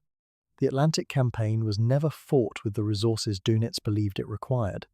It was fought instead with whatever was left after every other claimant had taken their share, and whatever was left was never quite enough. There is a particular kind of mathematics that war produces, not the clean geometry of strategy rooms and planning tables, but something raw and more final. By the opening months of 1944, that mathematics had completed its inversion. The equation that Karl Dönitz had spent years constructing, the one that said merchant tonnage sunk could outpace merchant tonnage built, had reversed its logic entirely. The Allies were now building ships faster than submarines could destroy them, and sinking submarines faster than Germany could find men willing or desperate enough to crew them. The Wolf Pack had not simply been defeated, it had been consumed. And what remained was not a campaign but a reckoning, a long, cold audit of what the Atlantic War had actually cost, measured not in tons of steel, but in the only currency that cannot be replaced. To understand the scale of that cost, it helps to hold two worlds in mind at once. On one side, the interior of a German Type 7 submarine to roughly 67 meters of welded steel packed with machinery, torpedoes, fuel, food, and between 40 and 50 men. The air grew foul within hours of diving. Condensation ran down every surface. There was almost no privacy, almost no light that was not artificial, and almost no silence. The diesels, the electric motors, the ping of an enemy Aztec set searching from above. Men slept in shifts on bunks that were also storage racks. They ate when they could. They did not shower for weeks. And they understood, with a clarity that required no briefing, that the odds of surviving a full war patrol had collapsed catastrophically since the days of the happy time. By 1943, a boat that put to sea faced a statistical likelihood of not returning. By 1944, that likelihood had become near certainty. The German submarine arm finished the war with a casualty rate that stands without comparison in the annals of any modern military force. Of the roughly 40,000 men who served in operational U-boats over the course of the war, approximately 30,000 did not survive it. That is a loss rate approaching 75%, 3 men dead for every 4 who sailed. No other branch of any fighting nation in the Second World War came close to that figure. The British infantryman who fought through Normandy, the Japanese pilot who sortied against the American fleet, the Soviet soldier who crossed the Volga at Stalingrad, all faced terrifying odds. But none faced odds quite like these. A young German sailor assigned to the submarine arm in the autumn of 1943 was not being sent to a dangerous posting. He was, in all statistical likelihood, being assigned a date of death sometime in the following months, with the precise date yet to be confirmed. What makes those numbers still more striking is the way they accelerated. In the early years, the casualty rate, while real, was bearable, a function of genuine operational risk in a campaign that was also yielding results. Crews knew they were achieving something. The tonnage they sank was real. The ports they returned to, the dockside greetings from Dönitz himself, the medals, and the recognition, these were the anchors that held morale in place against the fear. But by 1944, the results had largely ceased. Boats still sailed, still submerged, still fired torpedoes on occasion. But the sense of contributing to a campaign with a coherent purpose had eroded. Men were dying not to win the Atlantic, but simply to demonstrate that they had not yet stopped trying to win it. There is a particular weight to that kind of sacrifice, the kind that cannot console itself with victory. The Allied merchant sailor carried a different burden entirely, and in many ways a lonelier one. He was not a soldier. He had signed no oath of military service. He was, in the legal and psychological sense, a civilian, a man whose occupation happened to have become the front line of an existential war. The convoys he crewed carried the food that kept Britain fed, the fuel that kept its aircraft in the air, the steel and ammunition that supplied every Allied theatre of operation. Without the merchant fleet, the entire Allied war effort would have slowly ground to a halt. And yet the men who crewed those ships received no tanks, no fighter escort, no fortified positions. They received a life jacket and a watch rotation, and the knowledge that a torpedo could strike without warning at any hour of the day or night. The North Atlantic was not simply dangerous. It was, for men who entered the water, almost always fatal and not quickly. The sea temperature in the mid-Atlantic during winter months falls low enough that a man without specialist immersion equipment will lose consciousness within minutes and be dead within the hour. Sailors who survived the initial sinking of their ship often died in the water waiting for rescue. Others survived the water only to die of exposure in lifeboats that drifted for days before being found, or were never found at all. The merchant sailor faced the possibility not of a clean battlefield death, but of drowning alone in the dark, far from land, watched by no one. That particular kind of dying, slow, cold, and invisible, sits at the center of the Atlantic War's human cost, and it is the part that received the least recognition at the time. Across the 6 years of the Atlantic campaign, Allied merchant shipping losses ran into thousands of vessels and tens of thousands of lives. The men who sailed were drawn from every occupied nation in Europe, from the Commonwealth, from Scandinavia, from neutral countries whose sailors chose to continue working rather than sit out a war that had consumed the ports they had always called home. Norwegian tanker crews, Dutch freighter hands, Greek sailors who had lost their country to occupation and continued to serve its flag at sea. The merchant fleet of the Allied cause was as international a force as fought anywhere in the Second World War, and it was also almost entirely unmemorialized for decades afterward. They received no campaign medals equivalent to those issued to military veterans. Their losses did not appear in the same headlines as those of the fighting services. They were, in the cold logic of wartime public relations, a logistical detail rather than a human story. The asymmetry of recognition between the two sides is itself a form of historical evidence. German submariners were celebrated within the Reich, their commanders made into public figures, their losses framed as heroic sacrifice. Allied merchant sailors were invisible within their own societies, their deaths categorized as occupational hazard rather than military service. Both groups were, in the plainest sense, doing what the war required of them. Both paid for it at rates that most professional soldiers never approached. The difference was that one group knew it was at war, and the other group had simply gone to work. Inside the German submarine arm itself, the shift in the casualty rate produced psychological effects that the official record only partially captures. Dönitz remained attentive to his men's morale throughout the war. This was not a commander who regarded his crews as expendable in the casual sense, but attentiveness and honesty are not the same thing. By 1944, the men returning from patrols, the ones who returned, carried with them an understanding of what the sea had become, that no briefing could quite paper over. They had watched other boats fail to surface. They had heard the depth charges working through the water in patterns that left nothing to imagination. Some came back changed in ways that contemporary naval medicine had no real language for and no effective treatment to offer. Others came back, rested briefly, and sailed again, because the alternative was to admit something that the command structure of the Third Reich did not permit admitting. The raw numbers also contain a subtler truth about the nature of the campaign's end. By the time Germany was surrendering in the spring of 1945, the submarine arm had ceased to function as a coherent strategic instrument. Individual boats still operated, still occasionally scored kills, but the aggregate effect was negligible against Allied shipping capacity that was now vast and still growing. The question was no longer whether the Atlantic could be won. It had become whether enough submarines could be kept at sea to maintain a symbolic presence to argue, in the language of negotiation and post-war reckoning, that Germany had not simply quit. Men continued to die in service of that argument. The mathematics of the campaign, which Dönitz had once believed were working in his favour, had long since settled their final account, and the balance was catastrophic.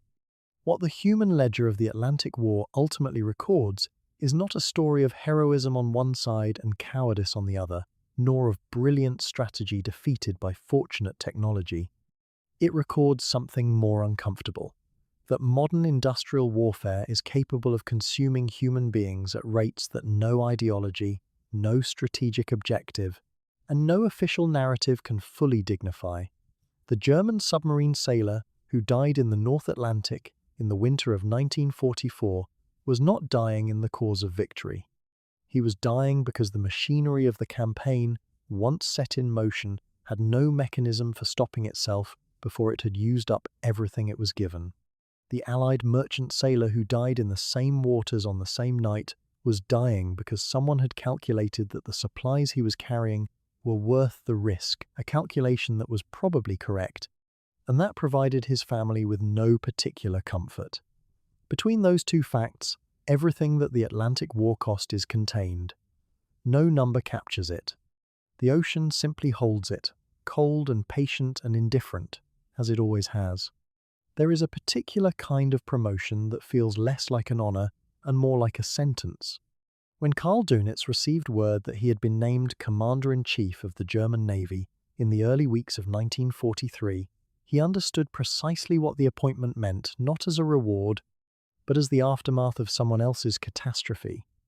The surface fleet, the great ships that Hitler had once admired like trophies, had just embarrassed the Reich in the frozen waters north of Norway. A powerful German force, including heavy cruisers, had failed to destroy a lightly escorted Allied convoy bound for the Soviet Union. The convoy reached its destination. The German ships turned home. Hitler's fury, when it arrived, was total. He raged against his admirals, against the ships themselves, threatening to strip the battleships of their guns and melt the hulls for scrap. The man who had built the submarine war from almost nothing now found himself inheriting the wreckage of someone else's failure. Grand Admiral Erich Raeder, who had led the German Navy since before the war, submitted his resignation rather than absorb the humiliation Hitler demanded. Hitler accepted it without sentiment. The choice of a successor was, in its own way, logical. Dönitz had delivered results. His submarines had come closer than any other instrument of German power to breaking Britain's Atlantic lifeline. He was competent, disciplined, and untarnished by the surface fleet's disgrace. He was also, crucially, loyal not in the hollow, performed sense of the regime's careerists, but in a manner that appeared genuine and was therefore far more useful to those above him. On the 30th of January, 1943, Dönitz was elevated to Grand Admiral and given command of an entire navy he knew, with cold professional clarity, could not win the war. The weight of that knowledge did not break him. That, in many ways, is what makes the years that followed so morally complex. A different kind of officer might have used the new position to pull submarines from the Atlantic, to conserve men and machinery for a negotiated peace. Dönitz did not. He continued to send his boats out, continued to dispatch young men into a sea that was becoming, month by month, more hostile. Some historians have argued that this was professional nihilism, the logic of the institution sustaining itself past the point of rational purpose. Others have argued that Dönitz genuinely believed, for longer than the evidence warranted, that new technology and new tactics might yet reverse the balance. Both arguments contain truth. What is harder to excuse is the awareness he carried, that the odds against the men departing on those patrols were lengthening with every convoy cycle, every new Allied radar set, every closing of the mid-Atlantic air gap. He knew, and he sent them anyway. His relationship with Hitler deepened during these months in ways that would later define how history judged him. Where Raeder had maintained a certain professional distance attending conferences, presenting his assessments, then returning to his naval world, Dönitz became something closer to a genuine confidant within the upper rings of the regime. He attended the Führer's military briefings more frequently now, not merely as the commander of the submarine arm but as the representative of an entire service.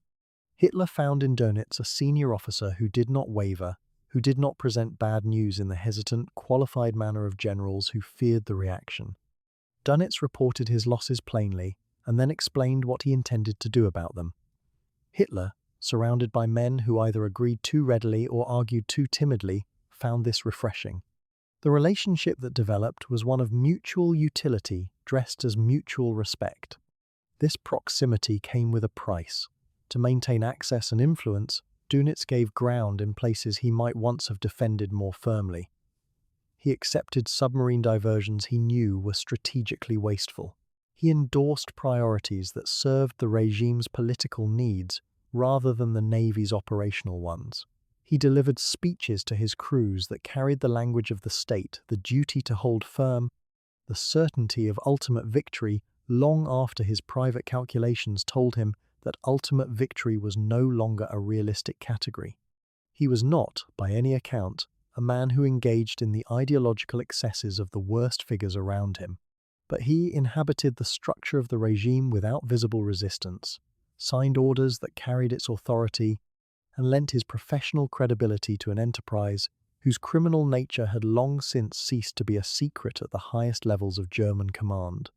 The tension between what Dönitz was a gifted naval strategist, a meticulous professional, a man of genuine personal courage who had risked his own life in submarines, and what he was becoming within the regime's upper structures is the central psychological drama of this period of his life.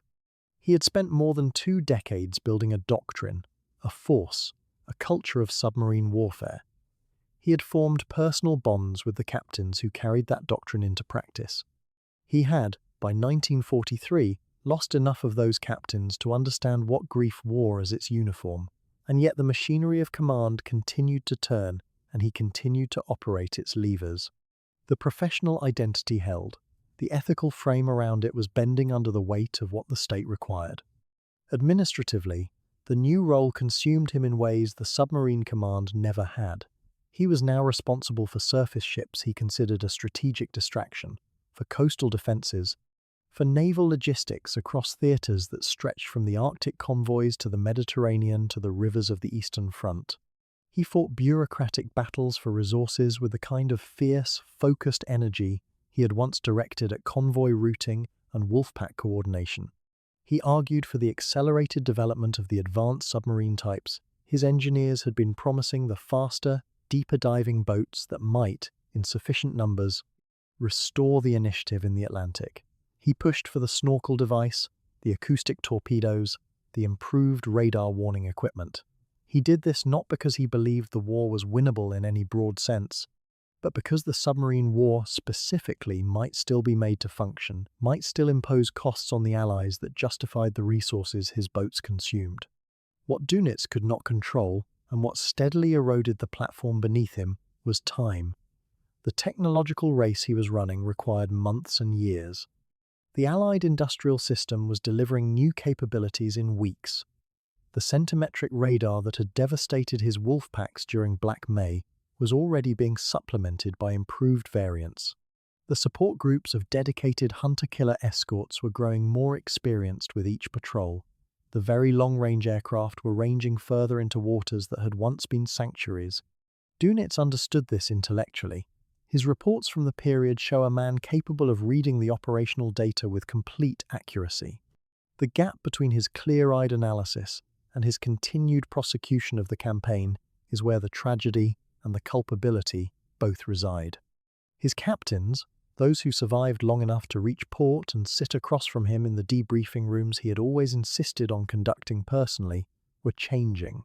The early commanders, the experienced men who had learned the Atlantic before the Allies had learned to fight back, were mostly gone by 1943, dead or captured or moved sideways into training and administrative roles. Their replacements were younger, less experienced, trained in conditions that could not fully replicate what awaited them at sea. Dönitz knew their faces, as he had always made it his practice to know their faces. He continued to meet the boats when they returned. He continued to shake hands at the gangways. But the men coming down those gangways now were looking at odds that their predecessors had not faced, and the greetings on the dockside could not change the mathematics that awaited them on the next patrol. The domestic politics of the regime pressed on him from angles that had nothing to do with the sea. He navigated relationships with the army, the air force, the armaments ministry, the competing fiefdoms of a state that functioned, in its later years, less like a coherent government and more like a collection of rival power structures beneath a single figurehead. He did this with considerable skill. He was not naive about what surrounded him, and he was capable of the precise kind of political intelligence that senior command requires. He protected his service where he could. He did not pick battles he could not win. He understood that to retain any influence at all, he had to remain useful to Hitler. And so he remained useful to Hitler, and the submarines kept sailing, and the casualty lists kept growing. There is a version of Karl Dönitz in which all of this reads as a tragedy of institutions, a brilliant officer destroyed by the regime he served, a man whose finest qualities were turned against him by the demands of a criminal state.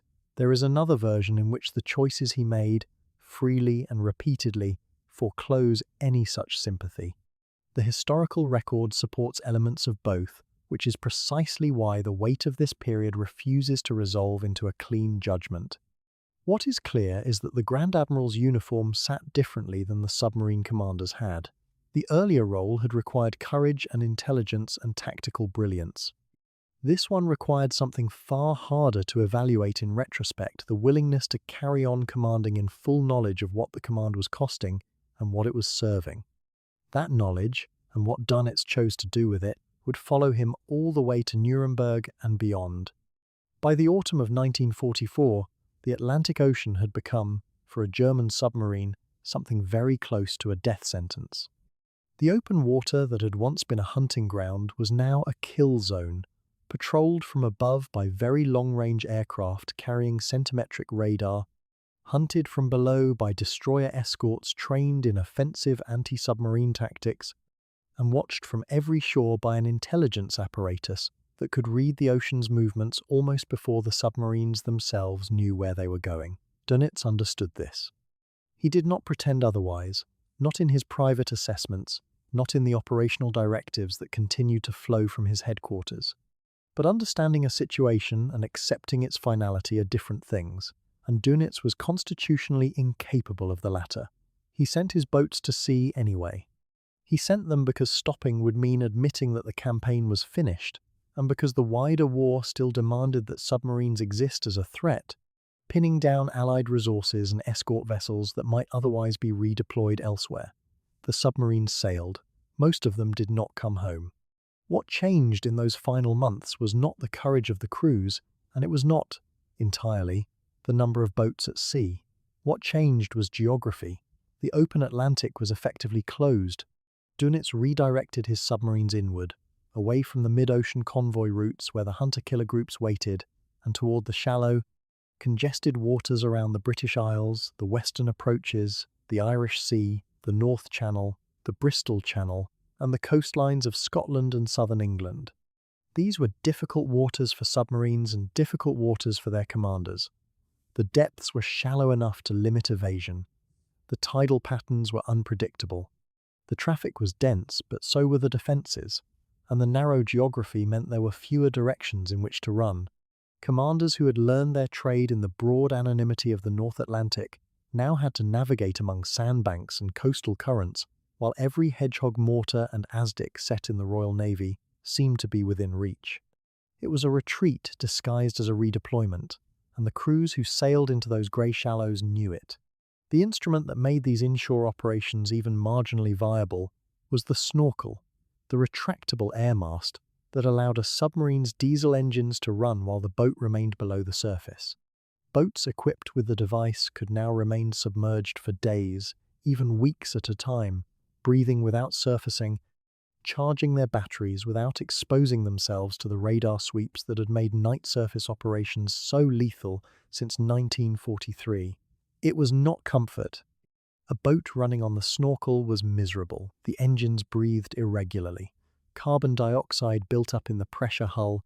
The automatic valve that closed the masthead when a wave broke over it could shut off the air supply without warning, causing a sudden and violent drop in pressure that crews described as having their lungs yanked toward their throats. Headaches were constant. Ears ached. Concentration degraded over days of confinement in a metal cylinder that could not surface, could not communicate properly, and could not see. But miserable and alive was better than the alternative, and the snorkel at least gave the boats a fighting chance in waters where surfacing meant destruction. Some of them broke through. That fact deserves acknowledgement, because it is easy, in retrospect, to draw a clean line from Black May to the end of the war and declare the Atlantic campaign over. Operationally, strategically, it was. But individually, in the terrible arithmetic of single ships and single patrols, the submarines still drew blood. Snorkel-equipped boats operating in British coastal waters sank merchantmen, tankers, and occasionally naval vessels throughout the final year of the war. The waters around the British Isles were never entirely safe. Convoys rounding the north of Scotland or threading the Irish Sea still posted extra watches, still practiced emergency manoeuvres, still lost ships. For the merchant sailors aboard those vessels, men who had survived years of Atlantic war and who could perhaps be forgiven for believing the worst was past the last year of the war, brought its own quiet horror. The threat had contracted geographically, but it had not disappeared. Then came the 6th of June, 1944, and with it the Allied landings in Normandy. The invasion of France transformed the U-boat situation in ways that Dönitz had long feared and that no operational adjustment could soften. The Biscay ports Brest, Lorient, Saint-Nazaire, La Pallice, Bordeaux had been the foundation of the Atlantic campaign since 1940. They had cut the transit distance from Germany to the convoy routes by hundreds of nautical miles, protecting crews from exhaustion and extending operational time in the patrol areas. The massive hardened submarine pens that German engineers had constructed there were among the most formidable concrete structures built during the entire war, and the Allied bombing campaign had battered them without ever truly destroying the operational capability inside. Now, that advantage evaporated. As Allied ground forces advanced across France through the summer and autumn of 1944, the Biscay bases became untenable. Some submarines put to sea in the final days before the ports fell, ordered to break out through the Bay of Biscay and make for Norwegian ports, a transit that had always been dangerous and was now, with Allied air and sea power concentrated around the invasion coast, extraordinarily so. Others were scuttled in harbour. The great pens, built at enormous cost in labour and concrete and time, changed hands without having been defended and without having saved the campaign they were meant to sustain. Dönitz relocated his operational base to Norway. The geometry of the war had turned against him completely. From Norwegian ports, the transit to the British coastal patrol areas was longer, the boats more exposed during the approach, and the logistics of maintenance and resupply more complicated. The snorkel-helped a boat could now make much of the passage submerged, but the attrition of the transit itself remained brutal. Allied aircraft patrolling the northern waters between Norway and Scotland, coordinated with surface escorts and the intelligence that continued to flow from the codebreakers who had never stopped reading German naval communications, exacted a steady toll. A boat leaving Bergen or Kiel on a final patrol might spend weeks in transit, creeping submerged through contested water before reaching the operational area. Some never arrived. They were depth-charged in the approaches, or caught by an aircraft during an emergency surface, or simply lost to causes that no post-war assessment could fully reconstruct. The ocean gave no receipts for the men it took. Throughout all of this, Dönitz carried a hope, and it was a real hope, not simply rhetoric that one class of submarine might yet change the outcome. The Type 21 was unlike anything that had come before in German or Allied service. Where the Type 7, the workhorse of the entire campaign, was fundamentally a surface vessel that could submerge when necessary, the Type 21 was designed from the outset to fight underwater. It carried a vastly larger battery capacity, triple the capacity of the earlier boats, allowing it to sustain high submerged speeds for extended periods. It could reload its torpedoes faster, dive deeper, run quieter, and evade the ASDIC and radar combinations that had made ordinary submarines so vulnerable. It represented a genuine generational leap, and when the naval architects presented their projections, Dönitz could see in the numbers something that looked, just barely, like a path back to relevance in the Atlantic War. The program was authorized. The industrial effort was enormous. Germany threw shipyard capacity and scarce steel into constructing the new boats, adopting a revolutionary prefabricated assembly method that allowed hull sections to be built inland and moved to the coast for final assembly, compressing the construction schedule dramatically. On paper, the numbers were promising. In practice, Allied strategic bombing disrupted the supply of components, damaged assembly facilities, and repeatedly delayed delivery schedules. The skilled workers needed to build and commission advanced machinery were in short supply across a German war economy already stretched to breaking. And when the boats were finally completed, and the green crews, many of them, drawn from a depleted pool of experienced submariners, tried to work up to combat readiness, they found faults that required correction, technical problems that demanded yard time, and a training cycle that could not be hurried without producing crews who would die in the first week of their first patrol. Not a single Type 21 submarine completed an operational war patrol before Germany's surrender. That sentence carries the full weight of what the program represented and what it failed to deliver. The boats existed, they were real, The technology worked. One commander took a Type 21 out in the final weeks of the war, ran it hard through its paces, and demonstrated everything the designers had promised. The potential was not imagined. But potential and readiness are separated by time, and time was the one resource that Dönitz could not produce from any program, any ministry, or any declaration of will. The war ended before the boats were ready. The window that might have existed, and historians argue about whether it ever truly existed, whether the Allied anti-submarine apparatus had already advanced too far to be defeated even by the new design, had closed before the Type 21 ever reached the patrol grounds. The last patrols, then, were not the patrols that Dönitz had imagined when he designed his tonnage war in the 1930s. They were not the sweeping, coordinated wolfpack operations that had terrified the Admiralty in the early years. They were individual boats, alone, slipping through shallow water under a snorkel mast, hunting targets of opportunity in harbours. They could barely approach and see lanes that were watched by eyes that never closed. The men in those submarines, boys, many of them, by that point in the war, trained quickly because the experienced men were gone, went to sea, knowing the odds, in a way that even the veterans of the worst convoy battles had not known them. The veteran had believed, at least for a while, that skill and tactics and courage could tip the balance. By 1944 and into 1945, there was no balance left to tip. The war continued. The boats sailed. The losses mounted in Dönitz's ledgers, each one a name he had personally known, or a face he had seen on a dockside in Lorient or Kiel or Brest in a year that now seemed to belong to another world entirely. By the spring of 1945, Germany itself was collapsing inward from east and west simultaneously. The submarine war in the coastal waters around Britain was still, technically, continuing. Boats were still at sea.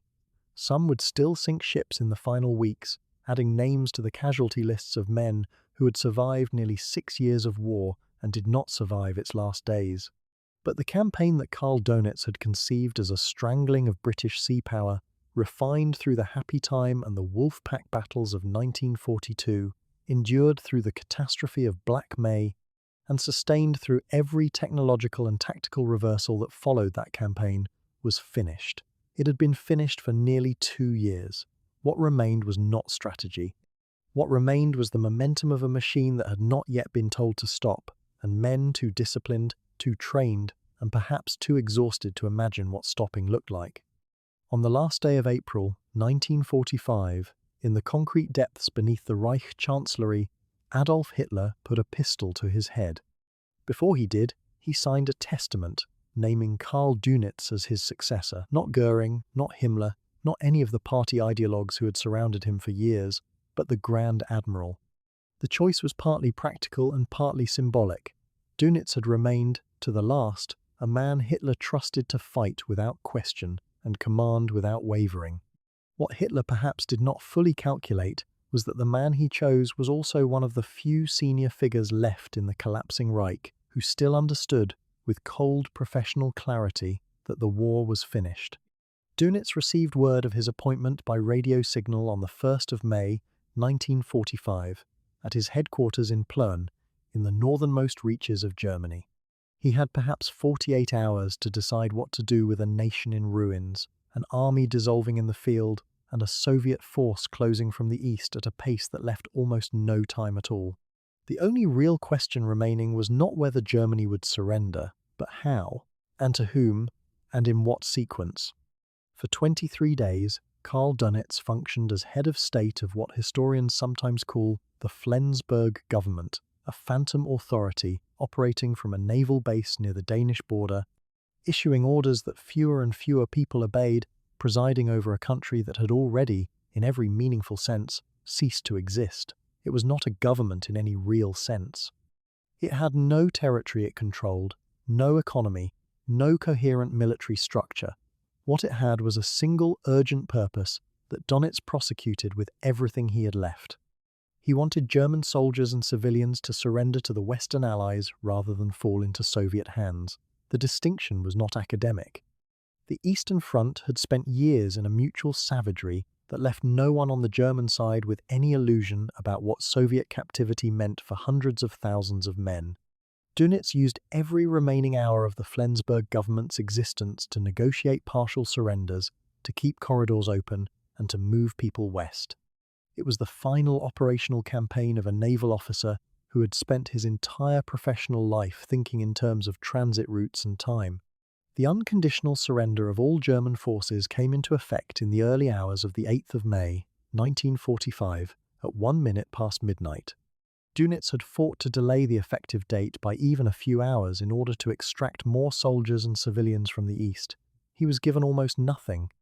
The Allied commanders had their own pressures, their own timelines, and very limited patience for the administrative maneuvers of a government that had, in their view, long since forfeited any right to negotiate. When it was over, the Flensburg government continued to exist for another 2 weeks in a kind of surreal suspension until British troops arrived at the naval headquarters, arrested Dönitz and his cabinet, and closed down what remained of the German state. The Grand Admiral who had once directed the campaign that came closest to severing Britain's Atlantic lifeline was driven away in a British army vehicle, in handcuffs, a prisoner for the second time in his life. The trial that followed at Nuremberg was unlike any legal proceeding that had existed before. The International Military Tribunal assembled the surviving leadership of the Third Reich before judges drawn from all 4 Allied powers and charged them with crimes against peace, war crimes, and crimes against humanity. Dönitz faced 2 of the 3 broad categories of charges. The prosecution argued that he had waged unrestricted submarine warfare in violation of international law, specifically that his orders regarding the treatment of merchant sailors and survivors had crossed the legal and moral line that separated naval warfare from something considerably darker. The second count concerned the waging of aggressive war. Dönitz mounted a defense that was partly legal, partly comparative, and partly a straightforward assertion of professional military duty. He argued that he had obeyed the laws of naval warfare as he understood them, and that Allied navies had themselves conducted unrestricted submarine warfare against Japan. The defense called an American admiral to testify on that point. The tribunal acknowledged the comparison, and the asymmetry it revealed complicated the prosecution's case in ways the judges were unable to entirely resolve. He was convicted on both counts and sentenced to 10 years in Spandau prison.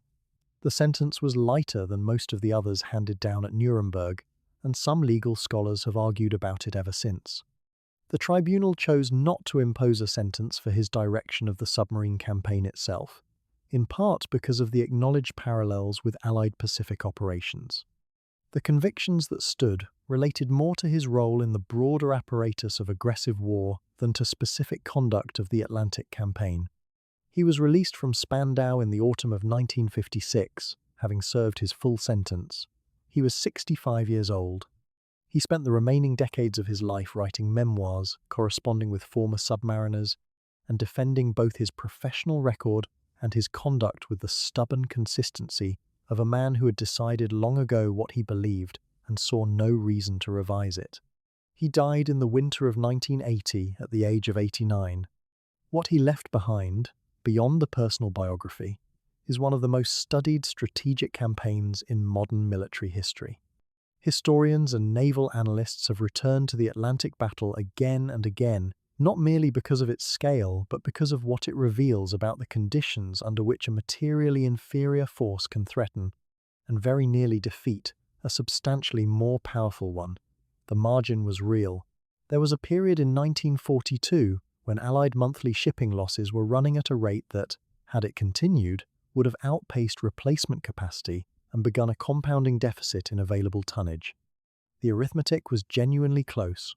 What saved the Allied position was not a single breakthrough, but a convergence of factors arriving in just sufficient time: the acceleration of American shipyard output, the restoration of signals intelligence after the four-rotor blackout, the deployment of very long-range aircraft, and the technology surge of centimetric radar, each one necessary, none of them alone sufficient. The central counterfactual question that recurs in every serious analysis of the campaign is the one Dönitz himself raised throughout the war and in his memoirs afterwards. What if he had received his 300 submarines before September 1939, rather than after the war had already started? The numbers he was actually given in those early years were a fraction of what he had calculated he needed.